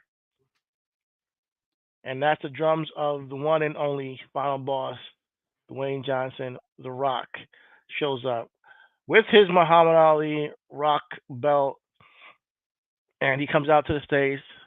His music is playing. Great entrance, of course. Very dramatic. Crowd goes wild. And all he does is just stare them down. In the ring, you see Jay, Roman, and Cody just standing there staring, looking at The Rock. And The Rock just says, he doesn't say anything, but he does put up his finger, slits his throat, and walks off again as they play his music. So that's how the show ended. You know. So from um, beginning to end, go ahead. No, my bad. Go ahead. no, I was gonna say like realistically, um, all that to be done didn't mean anything. Oh, I would have stop it, rather man. it ended without The Rock being there. It was more impactful with Roman handing off the title. They looking back at one another like fawning, and then we get after the show. I hear I you, mean, and that's your uh, opinion. I respect your opinion, my brother. let's I see. respect your opinion. I don't think that you're seeing it full. I don't think you're seeing the implications long term of what The Rock did afterwards with his promo on his IG, and also him coming out and just acknowledging that I see what's going on here. I'm still around, and he's What you what know, what hmm? is it? I'm asking that. Like, what is it? Like No, he everybody just. sees. Here's the thing. Here's the thing. Here's the thing. It's one thing to say, "Oh, we see what's going on in wrestling." It's another thing for him to be in the building, come out there, and stare them down while Roman just handed Cody the championship belt. His music hits, and he's like, "Wow, this guy who I just tag teamed with in Bloodlines rules to give him the best opportunity to defeat Cody at WrestleMania is now tag teaming with him and then handing him the title back out of respect." And that to me adds layers to what The Rock has now. What is The Rock gonna feel about everything that's going on? What is The Rock gonna say when it's time for him to return again? What is his and that just gives the fan base a reminder that, oh shit, there's more to go with this bloodline story. It's just a reminder. It's just a teaser. And if maybe it didn't work for you because you have a different perspective on it, and I Well, respect it. But for a lot of people, this was a big. realistically, I mean, not no disrespect. Realistically, to the Rock, the Rock's involvement in this doesn't matter because we already know we're getting the trifecta of Roman Cody at WrestleMania. We Like, don't know. We don't know shit. As we stand here right now, we don't know what we're getting at WrestleMania. We have no idea. It could be Rock and Roman. It could be Roman and Cody. It could be Cody and Rock. It could be a triple threat. We don't really know what's going to happen. I don't think they even know. As we saw last year, anything can change at any moment. So what we saw was an acknowledgement that everybody's seen what's going on here. Guess what? The final boss also sees it too, and him just doing that, to me, that symbolizes things to me, and that's all you need sometimes in a it show. symbolize what? Now, Here's man, the thing, but that's the thing. I'm not saying I know what it symbolizes. I'm just saying that that's a great cliffhanger for television shows. I'm not sure if you've ever been watching a show where something happens at the end, like, yo, I gotta watch the next episode. Like, I nigga, gotta watch this it. don't make me want to. He But not here's the thing. like. Here's the thing. But we want to know, what does he mean by that? Is he cutting off himself to Roman? Is he cutting off if is he disappointed with Solo? What so him really encapsulating that, we'll get that eventually down the line. I think it was a great way to end the show on a cliffhanger. The beginning culminated a big story, and the end kind of opened up question marks to this other story that been going on since WrestleMania as well, but now has been picking up steam because we haven't seen The Rock since WrestleMania, and that was the first time we're seeing Roman wrestle since WrestleMania. And now we're seeing The Rock come back and see the interaction between him and Cody, and he might feel some type of way about it. Clearly, afterwards, during his little IG promo that he does, he said The Rock's been seeing a lot of bullshit going on the past 6 months. I'm not going to tell you what I feel about it. I'm going to tell you when I'm ready. But it was a really cool promo that he did, walking through the backstage. I mean the parking lot or whatever, the where he got his car and drove off. That right there, to me, especially when you have The Rock in the same state. He was there for a football game. Rock is big into football and what's going on with the XFL, but also college football and his involvement. He's been on Pat McAfee show and all that. When you have The Rock in the same city, you use his appearance, and you don't need to have him come out and do a rock bottom or talk or have cut a promo, especially at the end of a pay per view. You might just need him to do, after seeing Cody and The Rock buddy and kind of like doing their thing together, he might be disgusted by it. I think that's the take from it. What my what's buddy? I again. his involvement in the story muddies up like it did last year when he got involved in the storyline when no one. Listen, Rock and Roman is still a match. It is still main event worthy match as the head of the table. We know the winner of that match. It's Rock going under doing business for Roman. I I'm pretty fucking positive. I wouldn't put my mortgage up, but I'll put half of it up. I'm pretty sure that if I had the ability to put half my mortgage up, Rock is doing business for And Roman when that match. my thing with you is that I get where you're coming from. I'm not talking about what is the finish of this story. I'm just saying, as a story going on, is this a good choice? I think it was. I think it was Well, that's fantastic. what I'm saying, but that goes back into my thought process of was it a good choice when I don't know the story of Roman and Cody. If one won one year, one won another year with all goddamn involvement, and they have a fucking blow off. I don't know if it, and to your point when you're saying, "Oh, it's Roman's company and Cody has to turn heel because you can't."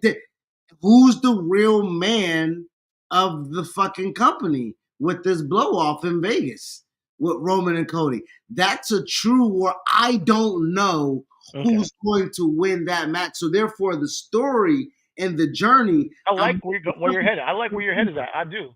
I do like where your head is at because Roman and Cody at WrestleMania, to me, really feels like, yeah, you don't know where it can go. But we still have this looming figure of the final boss that will be at WrestleMania and will be at like a Netflix. Like he's gonna be part of this whole rebrand of Raw. we can You redo know, this again in the night one night. We can finally have Roman Cody night one. Roman and Rock night one. No, You say Cody? Roman and Cody night one. Rock cost Roman for Roman Rock night two. What? Hold on, Rock and Roman is not going to go on night one. Rock and Roman is going to be the main event of the main events. It's going to be night two of WrestleMania. And the reason why I'm saying that is because Rock, you said the looming of Rock over Roman and Cody. Rock can threaten Roman or some shit. It was like, you better win this match, or like you're saying the implication of this, like Rock got the blessing from the High Chief, right? Rock is essentially higher in hierarchy than Roman in kayfabe storyline and what I it feel is. you. Yeah. So in Mhm. reality of reality, I mean, and again, I'm like at 10 o'clock at night. I'm high right now. I'm just Yeah. bitching. What I'm saying is that Yeah. the match of can Roman with the can Roman overcome Cody, reclaim his throne, and then also then take the Defended throne against The of the Rock. family of the Rock. And as the final boss, Rock can screw Roman, You right? still got And Royal Rumble too. You got yeah, your Rock and Cody, at Royal Rumble. Like, there's so many ways you can kind of make this happen along the way. is Rockin'? I mean, hold on. Is Cody Roman a Royal Rumble match? No, Rock and Cody in Royal Rumble. I can see that. I can see that. I can see Roman's gonna be in the Royal Rumble. I think Roman's gonna be in the Royal Rumble match. I think he's gonna win it. Or him and John Cena should be the last two. I'm booking it. Oh, nigga. You try to have niggas set the TV on fire. Hell yeah. You imagine Roman and Cena, the last fucking two in the Royal Rumble. Now my I thing is, mean, how is Cena going to get the Gunther without winning? um, Gunther. I mean, I think Cena should actually win it, but I think Roman should be in the match. Or Roman win. I'm just spitballing right now. But if I want Gunther and Cena, I think that if we're doing it from now thinking about it, Cena should win it. Maybe Roman got to go through an elimination chamber after that, and really as a babyface, really earn it again. There's no more handing him title shots. Like, so that's what I'm trying to see. But yeah, man, I think that there's a lot of places you can go. Just us having this conversation, we wouldn't be having this if The Rock didn't just show up and just do that gesture. So I think that's a big deal, and people have been talking about it. Well, Even if you just want engagement, it's working. Put it that way. no, It's just that. that's false because that's false. Niggas not talking about that. Niggas is What? talking about. I've seen like Hold 4 on. podcasts start right after. Niggas is talking about the fan cam capture of Kevin Time Owens out. and Time Cody. out. Let's get to that. Let's get to that. What are we talking about? I'm right into it. Because I've been seeing them talk about The Rock too, but you're right. That was the end of the show. And then they had the press conference. And Cody Rhodes is scheduled to be at the press conference. Apparently, he wasn't able to make it. And then there's leaked footage of him at his trailer or his Yeah. tour bus, and he's just talking with KO outside in the rain. It looked like, you know. So they're having it in like a really looks like it was a tenuous conversation. I wonder what Cody said to make KO beat his motherfucking ass No, Cam on the spot. just been waiting. He just been waiting. But I really want to hear what Cody said. I hope they get. I hope it wasn't like, hey, he just because I'm glad that it wasn't like KO just came out of nowhere and just attacked him. I'm glad it was like, hey, they're having a conversation, and he just got fed up and decked that dude and started taking him out. And one thing I've liked about this the most is that people, you're right, people have been talking about this. People have been talking about after the Rock and everything that happened. People have been talking about KO and Cody, and KO feels exciting again. This is what we needed from him, and the way they did it to me is probably my favorite move of the night. My favorite move of the night was not airing this turn on SmackDown or on the pay per view on the PLE. They actually Well, had it that's the complaint. turn. Why? Why is it a complaint? In today's day and age where social media and everything is caught on camera, everything is seen, why it makes it feel so much more real when the guys are just having a conversation backstage or outside, and then the fans are there trying to, say, and right in front of the fans, because they're gonna have their cameras out, they're gonna have their phones out. But It's that's so the thing. smart. When you already know it's fucking phony, you know, it's hard. Like the dive back and forth in the real fake. That's why I'm saying with the whole Rock Roman thing, like the real deal is that if Rock goes full Mr. McMahon replacement and like I'm over and I screw everybody to get my way and things like that. If he's just coming over a spot to give, like, yes, Cody um got pinned by The Rock in that tag match, but to be fair, like Rock's not that he's an attraction, but he's not Brock Lesnar to put the title attraction. You see what I'm saying? Like Brock is still was a physical anomaly to where he can be spontaneous and sporadic as a champion. I don't think Rocky Okay, has that cachet. okay. That I think we're getting too far down the beaten path because does Rocky need to be Brock Lesnar to be credible, in a World Heavyweight Championship match or no, WWE to be, I Championship? mean, to be No. champion. To to be For no, me, he still doesn't. for me to suspend disbelief when we're talking about when you talk about the realism and stuff like that between KO and Cody. I know we're talking about the production aspect of it, but what I'm talking about is the fact that there is no differentiation between the production and real life. There's and when we have that, we know it, right? That just seems like it was something that was going to be produced in a very non-traditional wrestling capacity, but And did still you like it or produced. not? I didn't say I didn't like it, but I'm also knew that the turn was coming. We talked about Yeah, but did you like the way they did it or not? it. Yes, but Okay, I mean, but at the same, what I'm just talking about is the realism of it, the right? realism. You think that because they shot it this way, and you just because you knew this turn was coming, it did it take anything away from it because you knew it was coming that you expected it? I mean, let's look at the thing we were talking about with the Shane aspect that Shane episode, right? When you watched it, were you less emotional watching it, or like did a little bit of the I'll say steam this: was still I wasn't very emotional with the same thing at all. Do I know if I would have been if you didn't tell me how that episode was gonna go? I don't know. But with this, I knew the turn was coming, but I didn't know how, and I expected it to happen on television. So okay? when I see Rich sending me this in the group chat of some backstage footage caught on camera, and you get different angles because the fans were there too. You get different angles of people shooting this shit.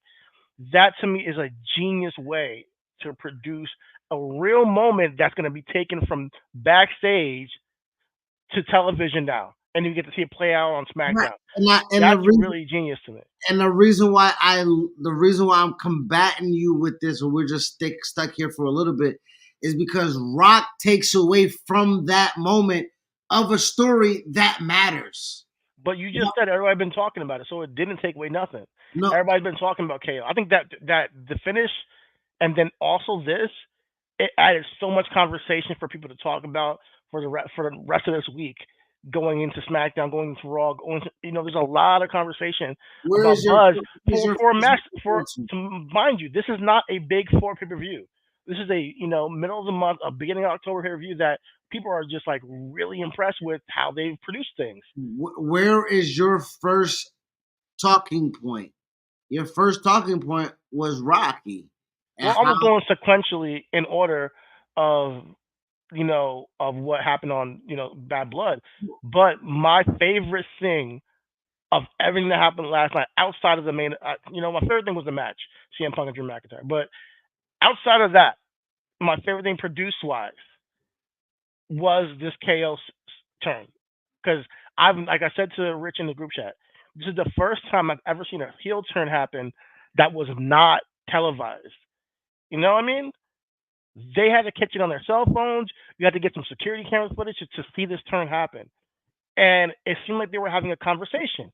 If KO just came out of nowhere and just attacked them, I thought it would be a little bit kind of like, oh, okay, he turned. That's kind of it would still be cool. But the way they went about it is like it's not like KO just snapped. I mean, he did, but like it wasn't like he just came and just attacked him out of nowhere, and there was no rhyme or reason. No, they were having a conversation. So now there's even more intrigue to like, oh, why did KO what do you choose mean? Why now? they just argue Friday? We don't know why they were having a conversation again. We don't know what that conversation was about. You don't know what Cody said to say KO that really said, all right, this is enough is enough. The inciting moment. We knew there was tension. Absolutely, we knew that there was tension. We knew that KO has a chair behind him. We knew that KO didn't like even getting his title shot because he felt like it was a kind of a charity case thing. He didn't like. I mean, we can tell that he's not feeling Cody. He didn't want to tag with him. He's tagging with Roman. He wasn't feeling all that. But what did happen where KO that was said that was like, all right, enough is enough. Now it's time to beat this guy's ass in front of all these people. That's going to be the question that leads us to SmackDown. I think that it's one thing to have him turn on TV or at the show. That's cool. All right, we knew it was going to happen. It's nothing to have him turn backstage where there's there's TV cameras.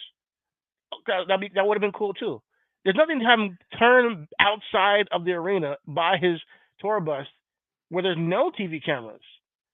And then there's another thing to have him turn with no TV cameras after a conversation. Because there's layers to this to see that the way they went about this was very different than they've done any heel turn I've ever seen. And the heel turn for KO has been very gradual because he hasn't just done it just because I'm a bad guy and I want the title. He's been really, really having. It seemed like he's been having some grace along the path of like, let me not go all out. Even with the whole, let me not take out your knee, Cody. I know you have a bad knee. Let me not attack your knee, and it cost him the match. He's really shown a lot of grace during this time. Even the fact that he had grace up to the point where I'm not just gonna, approach Cody after this match and attack him immediately. I'm gonna ask questions. The old KO would have been attacked this guy a long time ago. So I like the change of the character we see in Kevin Owens, that it's not just a sporadic, hey, self fulfilling, selfish motivation of like I just want to beat you up because you're in my way. No, he's tried to be a friend with Cody along the way, and he sees that it's not worth it. So I want to know what what was the reason and what was that said in that conversation. So I hope we get to hear that on SmackDown. I hear you. Yeah, Um, well, I guess speaking of SmackDown, last SmackDown, um, there was a triple threat that there was SmackDown that was before Bad Blood. The main event was triple threat tag team match: DIY, Street Profits, and um the Tonga brothers, the Tonga twins. Gorillas of Destiny. Yeah, I guess we can use that name. Hmm. Um, they won the match. It was a really good, good match, good triple threat match. Great highlight uh match for Street Profits, of course. Um, Montez is special, man. He did some really crazy shit in that match. Really enjoyed his. Enjoyed the match all all the whole production, But as you mentioned, that the Togan brothers came out on top. Um, it's been a minute since we've seen a ladder match on SmackDown, so I'm glad they gave it to us on like free TV. Ladder match that they've been building up for all this time. Um, I will say this, guys: pay attention to the matches before and after pay per views, like the go home shows and the shows right after pay per views, because they matter more now than ever. I think back in the day, go home shows were sometimes felt like fillers because they're like, oh, we're not going to give you the matches. We're just going to try to sell you on the show coming up. We're not going to give you like, we're just going to give you some filler matches and, try to sell you with promos and packages for the matches coming up on the show, the PLE or pay per view back in the day. Nowadays, they're building so many stories that they all can't be on the pay per view or PLE, that they're going to be culminated on a SmackDown before pay per view or a Raw after pay per view, which is what's happening with the tag division with this triple threat ladder match. Really entertaining competition. The tag title stay in the bloodline, but yeah, man, I don't want to say too much because I'm gonna wait and see what happens with DIY and the Street Profits, because I don't want these guys to just turn right now or split up. But the tag division, I can actually say they had a really good match. On top of that, being culminated on that show, we also had Chelsea Green in a dumpster match with with Me Chin. So that was another story that's been built up all that time, and it culminated on that show. Well, Chelsea Green is a great, great character. And she knows exactly what she needs to do on screen and who she is on that screen. Super entertaining. We've been talking about it for a minute. We wanted her to win that battle royal for the women's championship. But she's super entertaining. She's very, very funny. And then the spot of the power bomb on the ladder into the dump on a table into the dumpster. Great way to finish it. You know. Devil, bro. For the love of the game, too. She crazy. It She was crazy. great. And what? Um, and also to your point of things happening after pay per view tomorrow, we Hmm. have Gunther versus Sammy World Heavyweight Championship, and as you said, we have Jey Uso and Xavier Woods for the Intercontinental Championship. Right? That's this week. Yep. So hey man, wrestling is clicking. I also CW pulled in over 800 and what eight. I think the number is 850,000 for they debut with NXT, Yeah, with Nick man. Williams winning the championship over Ethan Page with CM Punk as a special guest referee. You had Julia and Roxanne with the return of Cora Jade. Or Jade. So now you got um You got Stephanie Vacura, Uh-huh. and a promo of Delta is Well, coming. Like it's gonna be you had crazy. Wesley and Zach Wentz in a really good hardcore match. Really, really one of the bangers of the week, if you ask me.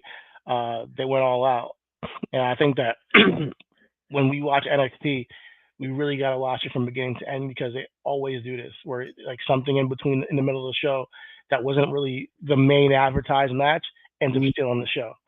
So I really am really impressed with what they've been doing with NXT. Keep doing it. I'm going to be tuning in from and shout out to Trick Williams. Congratulations on being the first two-time Black NXT champion. So we'll see how his second reign goes. I think this guy's going to hold it for a while.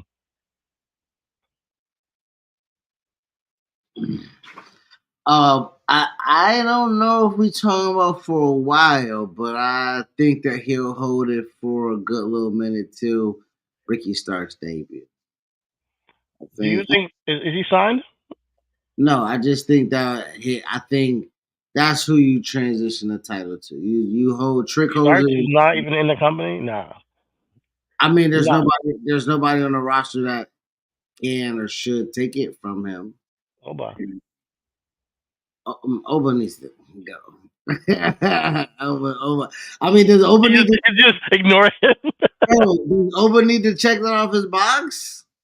I mean, does he need to? I think honestly, before Oba gets called up, Trick should get called up to me, and let Oba get another year in NXT, like as the guy dominating and really holding down the fort for the main event down there. I think that he still could do some more down there. I do. Now, Okay. does he need to?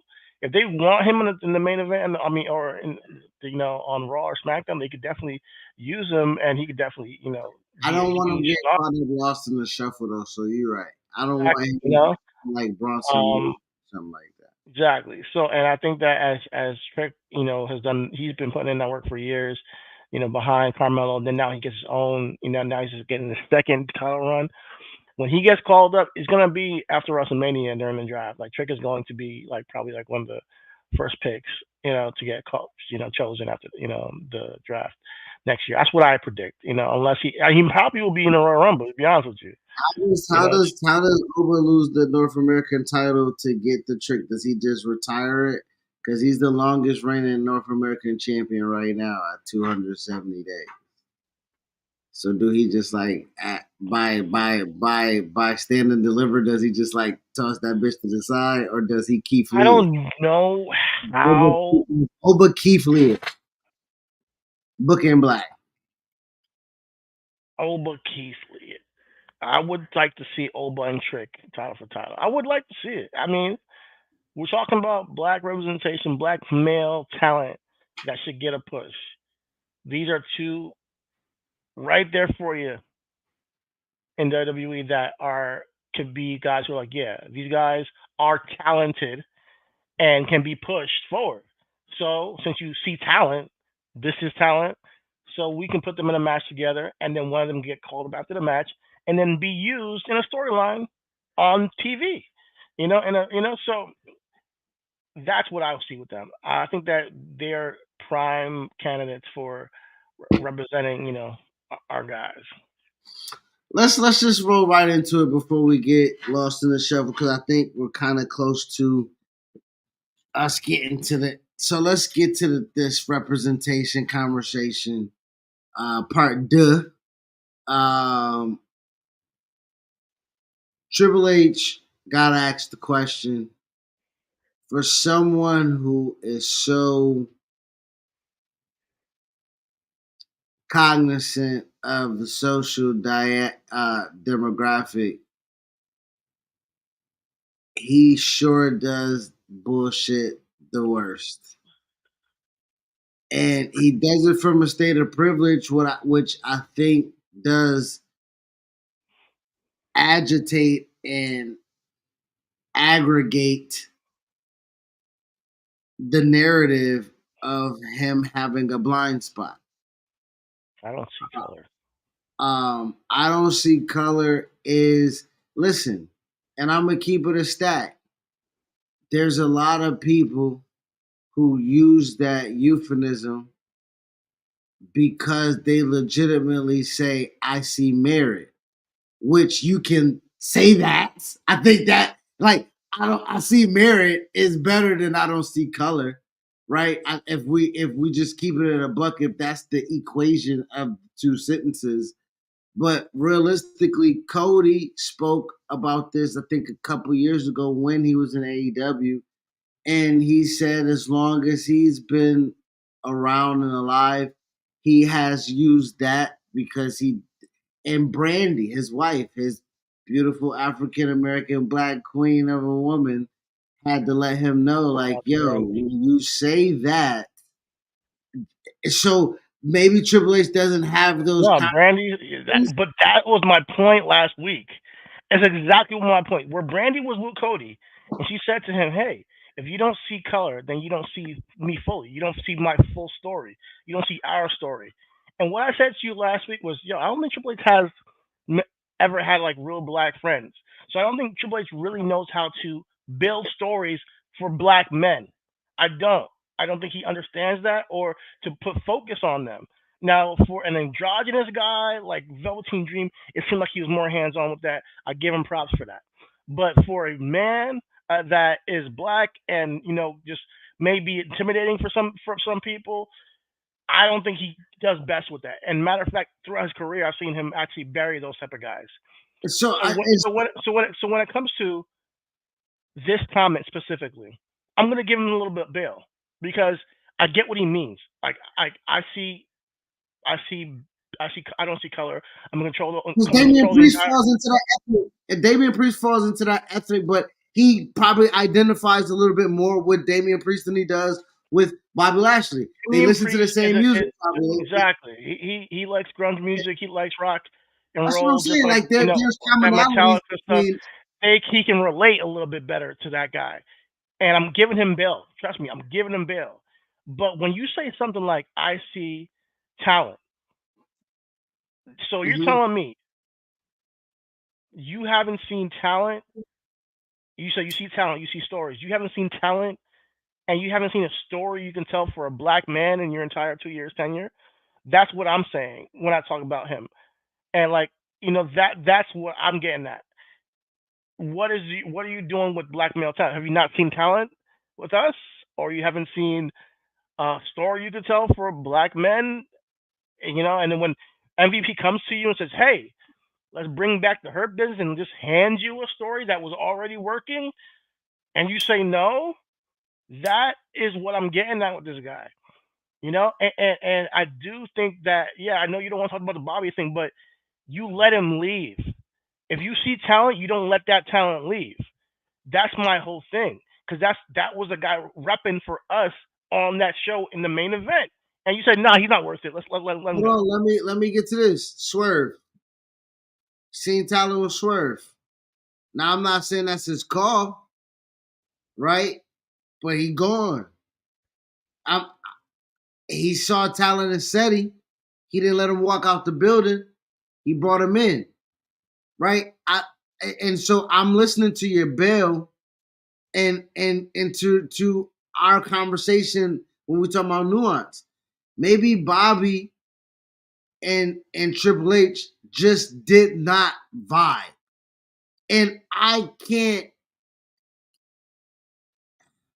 But why? And that's why I'm like, yo, Hold you've on, seen it. listen, You have a former world champion. Devontae Adams is in the Raiders right now. There's several. People don't vibe sometimes. I get it. But when you have but in wrestling, a little bit different than football. Like when you have a guy who's proven to get a reaction, proven to be in main events, and you understand that this guy is talented and he's had a spot. Did you think that when he had it, he didn't deserve it? Like, or did you feel like he didn't deserve that spot? Because when you had him, you definitely demoted him to a lower spot. All right, cool. Everybody gets changed, exchange.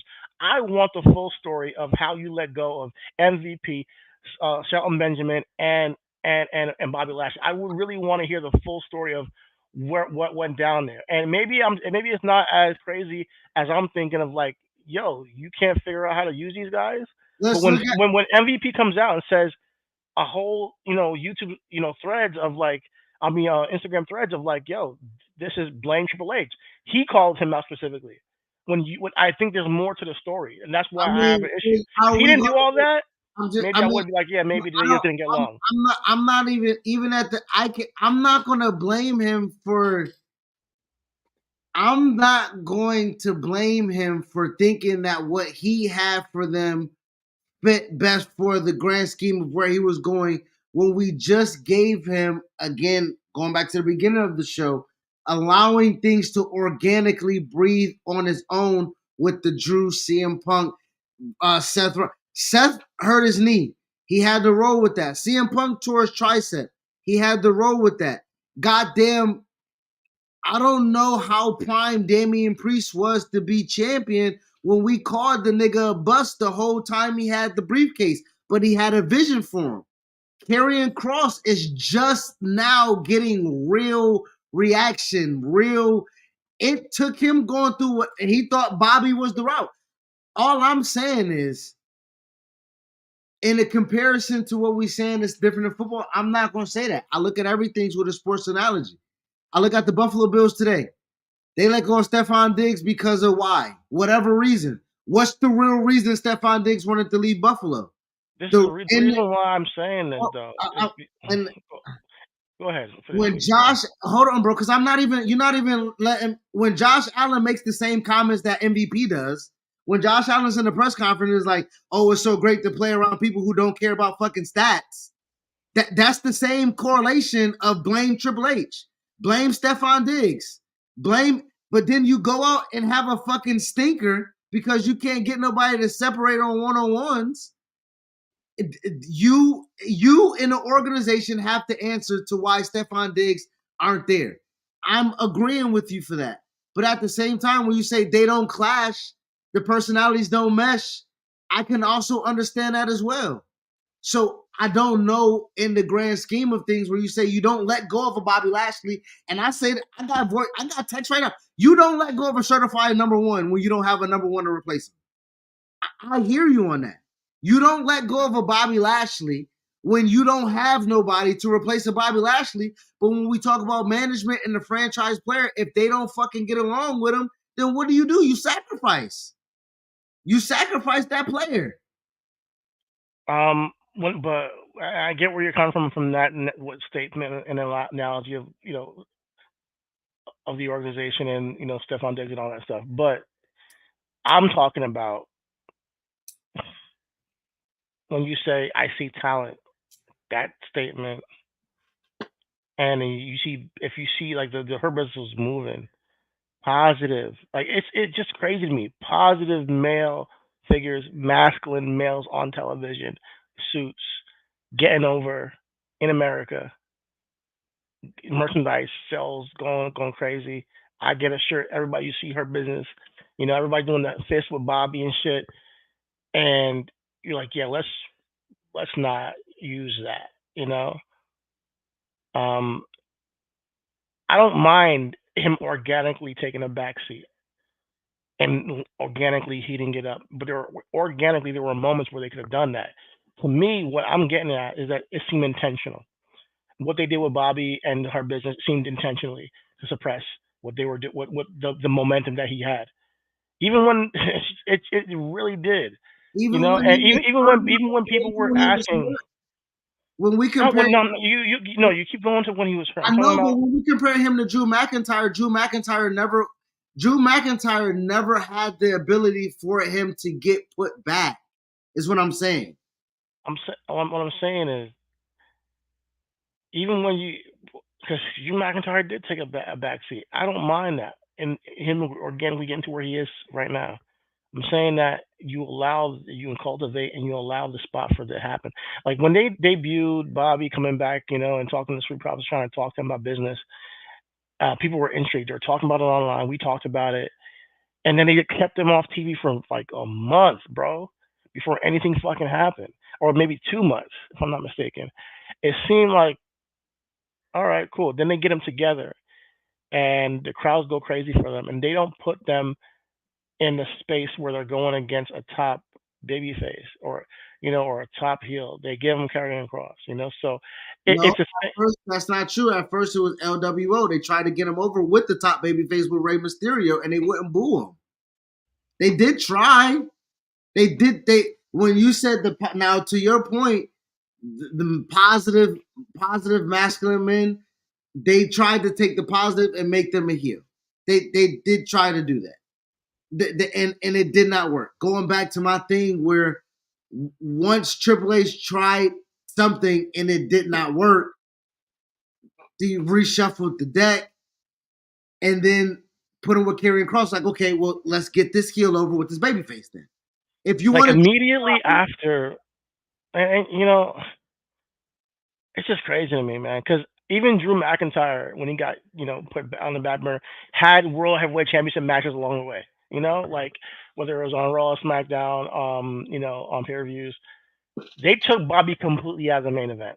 And I told you before, I don't even care if he lost. He should have fought Cody. He should have fought Roman. This is a guy you use. It's just, and I don't want to get emotional about it and mad about it, but what Triple H said yesterday, it it doesn't really change nothing on my perspective on him. It really doesn't, because I expected that from him. I expected that response. Well, I don't see color. I don't see it, and I see talent, and that means that talent means that I see talent, and that means that we haven't had a black talent in 3 months that deserves to be on PLE. That's what I took from that, and that's not true. It's not. that's no okay. We're stuck on black male talent, which I think it really hurts the collective argument when we were talking about black talent in general receiving But just that's what that was the talking point. That was the question. That's why I'm going back to it. the talking point was black male.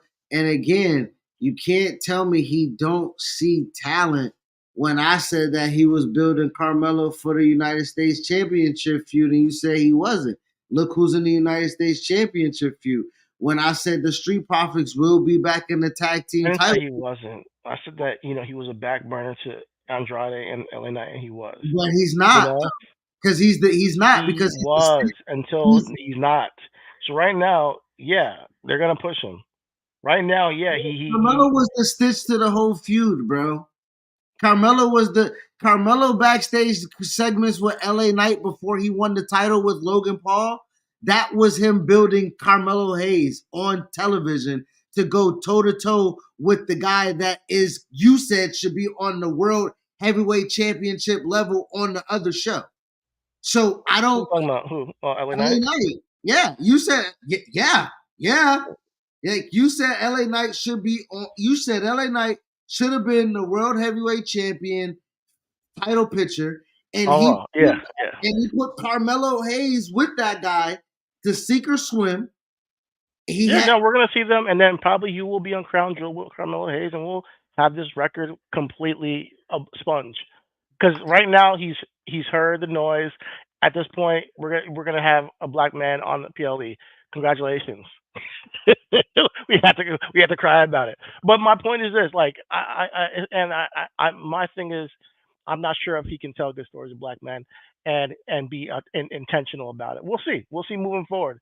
If he goes with Carmelo and he builds something more substantial around him, the mid card, even like what they do with Braun Breaker on Raw, every story he's had has mattered. Really, really has mattered. he has a And character that can do that though.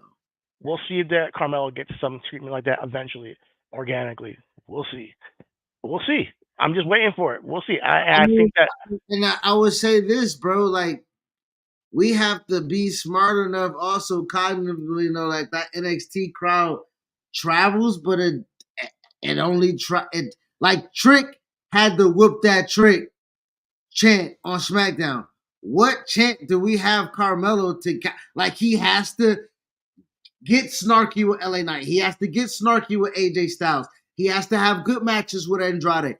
There has to be like a there has to be stacked wins for Carmelo rather than in a statuesque fucking like There's appeal to the hoo hoo hoo and a big bulky running 22 miles an hour. There's a whole bunch of things that are just instantaneous with I want certain people Carmelo to that be the aren't with guy. other people.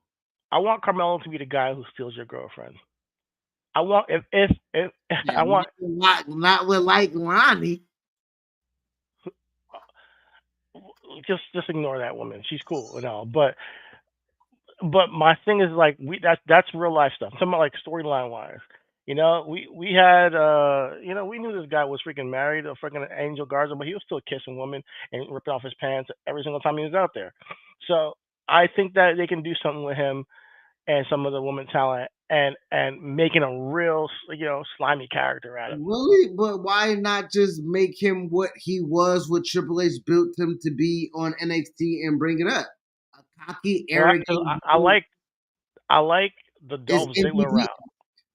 I know you can just still do that along with like some talent, like some But woman that around. Dolph route never got Dolph over. No, it's not gonna work. It'll work. Dolph is different. Carmelo is gonna make it work. Carmelo, I think, can make it work. I think not. He don't gotta do all this like hip swirling, none of that stuff. But the same shit he's doing now, paired with stealing somebody's girl and turning her heel, is gonna go. Is gonna get hella heat. Like, come on. I don't know who. I don't know. You said you want Naomi to turn heel. I don't know who. But at the end of the day, I think that you add layers to his character. Layers is get him involved with the bloodline because Jimmy gonna beat the fuck out that nigga if he talk to his wife. What are you talking about, That's dude? cool. Like that don't even that You're gonna watch it. You're gonna watch it. I'm no just no saying.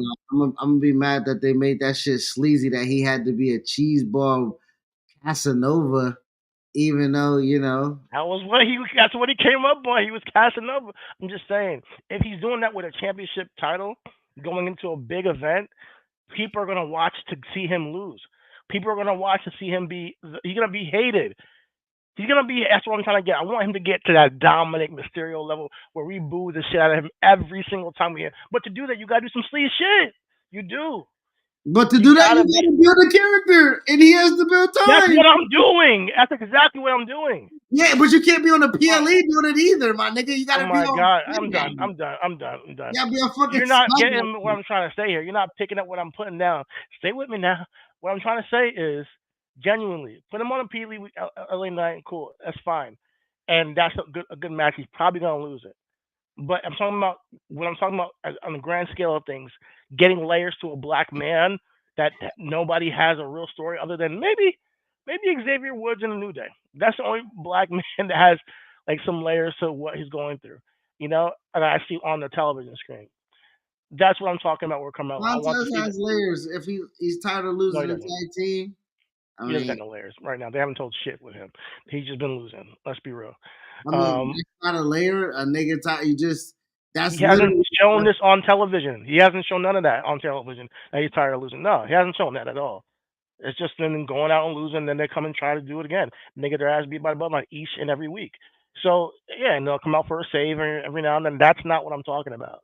I'm talking about specific attention told to building a story. He says he sees talent. Well, Carmelo's talented. You see stories now. Now add a story to Carmelo that's worth going forward to get him over as a heel, as one of the top heels. That's what I was getting at over there. But maybe it's maybe you can't see what I was putting down, but I no do think because that there's layers you can give to this guy to make him more hated. he was a major heel in NXT without fucking with nobody, bitch. He was just Yeah, he can do the same thing, but I'm talking elevated, bro. If you don't have to do that, you can be something else. You give me why. something But better than the that then. only reason why I'm saying that is because the comparison was Braun Breaker. Braun Breaker did not change anything from NXT. He was just plug and play. Like there was no fucking story. There's no story for Braun. Braun said, "I'm a badass, and who can whoop this badass? Nobody. Cool." And he No, ran there through were there everybody. were there were story there were story. He was kept away from the King of the Ring. They told it on TV, and he through frustration started wrecking shop, and that's what really switched. They allowed him to go out there and beat the shit out of everybody week after week after week after week. That's gonna get a nigga over big time. They're not gonna allow Carmelo to go out there and just beat the shit out of people. We need to find something different for him. Melo So can that's what. still, he can still. I'm saying as far as you saying steal someone, girl, him stealing wins That I think him having bangers with Andrade lets everybody know that he can go. Okay, fair enough. Everybody who has a contract can wrestle, but like you say, character wise, why do we care? Why him calling his shots, and Mello never misses? I'll build on him missing a lot. Like I like something like Yeah, all that I'm works. all I'm saying is that with your point, into this goes back to the thing. He sees talent. Yes, I see talent. I have to now cultivate that talent and then make you care for him to be relevant enough for it not to be token, We'll see. right? We'll see. We'll see. So I mean, and I'm going back to the point where it's going to be regurgitated. Yes, you lose Bobby, but if Bobby wasn't in my scheme fit, we play Madden all the time. Who do I replace him with? I haven't kind of developed them yet, right? So I might suck in that department a little bit until I get a Lad McConkey, who, No, I lost you lad, know what yo. I'm saying? Like, Shit. yeah, like, I yeah. lost lad. That nigga, he was a 91 overall, and I lost that nigga. I had to trade him, man. That's crazy. Now I'm using. You should develop a I Lad had to. I McConkey, had man. to get Hopkins, a 70 old ass Hopkins to replace him. But no, no. Here's the thing, and that's the thing. Like he might need to dive into and develop black male talent. And I've been saying this for a while. I'm gonna stay tuned. I enjoy the product, man. Like Tripp is doing a great job. It's not easy to manage a big ass roster like this, but to me, 2 years I should have had at least one story with a black male talent. Like, yo, he did that shit. You know, like he really did capture this guy's character. You know, and he and I'm not, and I'm nitpicking. I'm gonna be honest. This is nitpicking. So, but at the same time, it matters. It's not And like it doesn't matter at all. the answer was damning. We're not past that. The answer still was damaging and Yeah, damning to where he has to correct it through action, and he has to yeah, yes. continuously do it without it being like I heard you here, Mhm. nigga, down type. Yeah, I like to me, Carmelo just getting a PLE match is not going to be enough. I need to see where you're going with him. I need to see it. That's what I was getting at. You know, and I'm like, what can make Carmelo hated? Like, they've done it with so many guys in the past. They've done it with Christian. They've done it with Dove Ziggler, where the guy they build him up in a way that you feel like he's not going to get the girl, and then he ends up getting the girl, and you're like, oh, I hate this guy. You know, And that's what I always was my biggest part was that 3 pay-per-views, 3 PLEs. I was asking you what story, like you say, yeah, make one. But what I'm saying, all of these things that we love is organic. It's not somebody coming in, right? Like not these are every single thing literally has been organic. No, everything has been Braun Breaker is extremely organized and structured. They've put him in a position. okay, outside of Braun Breaker, my nigga, then I ask you what black talent equals Braun Breaker, but literally everything else is organically sound. Liv and Here's the Rhea is thing about organic. Damien and Finn is organic. no, Drew and Rhea is Buck is not. organic. Why is what are you Little talking? Rhea has been extremely like produced. All this stuff has been produced. Like Liv it's and not like they Finn, just stumbled upon that storyline. No, they didn't. It has some layers to it, and they used the past to feed into the future.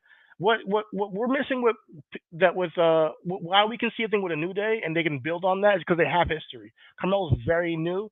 He needs to build relationships and history with people so they can be play into other things. So maybe it is he forms a tag team again like he did in NXT and then turns on the guy. Maybe that is the thing that you want to do. Repeat what they did in NXT.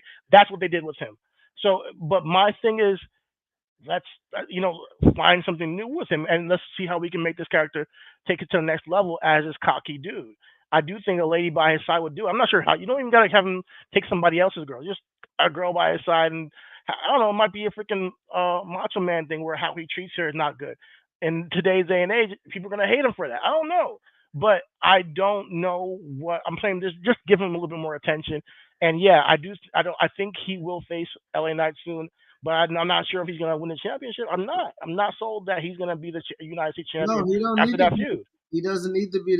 No, and that was my biggest thing is that I don't want anything. I don't want anything. Yes, I want it to be cultivated. I want it to be structured. But if LA Knight is the hottest thing on the thing, and we just waited so long for him to be champion, Do I say, hey, yeah, Black Power, and put it on Carmelo? Hey, No, no, exactly, and I'm exactly. not expecting that either. Okay, You know, yeah. that's what I'm trying to make sure we on the same. So yeah, I don't. Yeah, I'm not expecting that either. I'm just saying that Triple H's got to make some efforts on our front. That's all I'm saying. That's all. We'll see how it goes. I'm sure that when Trick gets to the main roster, he'll get a lot of love. I'm sure that Bob probably will get a lot of love because of his physique and his presence.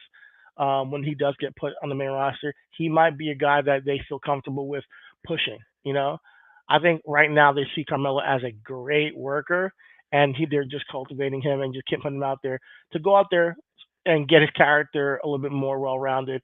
Um, and have great matches with people because he's good at doing that. But there's layers to that can be built with this guy that we can then say, all right, this is one of the top heels in the game. So and I know people have relationships and all that stuff outside, but we see the Montez Ford.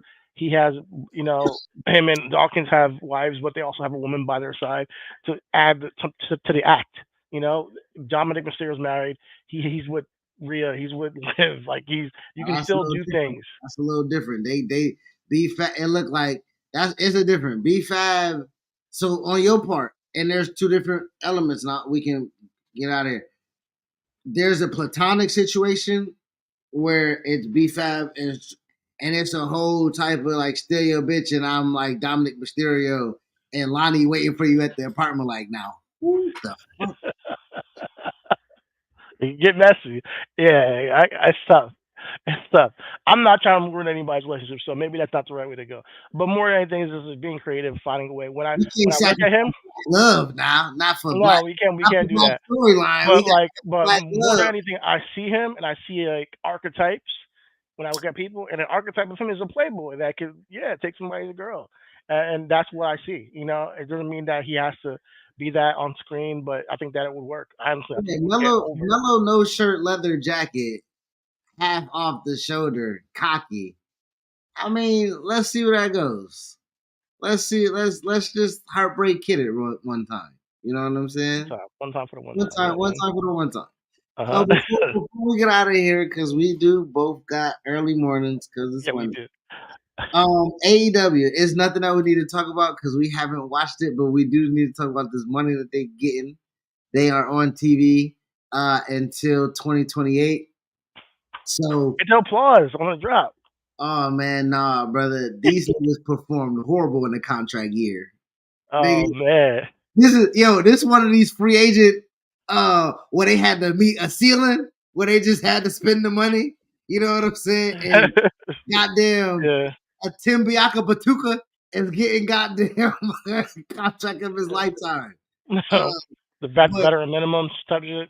nigga, veteran minimum is about 20 million a year. Well, in their case, it looked like they're getting, according to Forbes, uh, AEW, the deal is valued at upwards of 150 million per year when all elements are taken into account, and it can be upwards to 185 million. Now, Warner Brother and Discovery does have financial stake in AEW. So for them to succeed is for them to succeed. And so right now they have also programming where they will live stream on Max simultaneously and be available for stream on demand starting January 2025. So they're keeping up with the WWE, where WWE will be on Netflix starting in January, and That's good. AEW will also be available on a streaming site with Max, where you can pay for Max and also pay. I think it's like an additional $10 for pay per views. If I'm reading that correctly, I'll have to get that uh, all straightened out. But I think that you'll be able to watch the pay per views as well on Max, while like the ESPN Plus. You pay for ESPN Plus, but when UFC come, you gotta pay for UFC, my nigga. UFC do not come with ESPN Plus, nigga. No, you gotta pay that goddamn fee. So I think they're doing that on Max as well. Oh, So Max, okay. All right, well, shout out to AEW, man, making business other moves. than that, the product has been And trash. no, let's not do that. Let's just give him a happy, 50th anniversary, the other 50th anniversary show. Congratulations, 5 years. I know that Chris did not think you'll get here. I did, but congratulations. Now, is it the best product? We'll see. Continue to I move did forward. not I think think it was there's here. Correct. Correct. where is Willow Nightingale, man? Um, Ooh, shit. she had a little spat with Maria May. I did see that. Okay, good, I good think shit. they're gonna be wrestling at Wrestle Dream. I did see I, that. Yeah. but she ain't winning because Marmay just got that shit. So No, I we'll see. don't know. I don't know. I don't know. I don't know. You know, nigga. I know. I know. you know. So I'm saying, bro, like but you didn't give me no reason to watch, bro. You no, give me they had no the reason to Ricochet watch. with Osprey. They did the thing Oh, doing we are Raw. getting Chris Statlander turning back babyface against Mercedes Moné. Get the fuck out of here. Are you fucking kidding me? What the No. fuck was that entire thing with? If she turned back babyface after just turning heel, like a week ago, you know Chris what? Kane Statlander. Chris You Big just Show Statlander. wasted. So from Forbidden Door to now, that was her heel run. That's it. She got to go back out there, baby. The TBS championship is hers. All right, I need to get out of this podcast before I say something that I don't want to say. Shout out to Chris Statlander. She's great, but utilizing talent, storytelling, horrible, horrible. If they're turning babyface right now, it's horrible. Just to have her lose to freaking Mercedes, just like Willow did. Uh, I'm just get me out of here, man. Sacrifice. We're gonna sacrifice. All right, everybody. I got two What was kids the in there. point? I don't know if they sleep or not. And my wife has been side eyeing me through text messages for the past 45 minutes. I have an alarm set for 6:15. Chidi has an alarm set for 5 o'clock. We are out of here. All Peace. love. Everything is wrestling. We'll see you next week.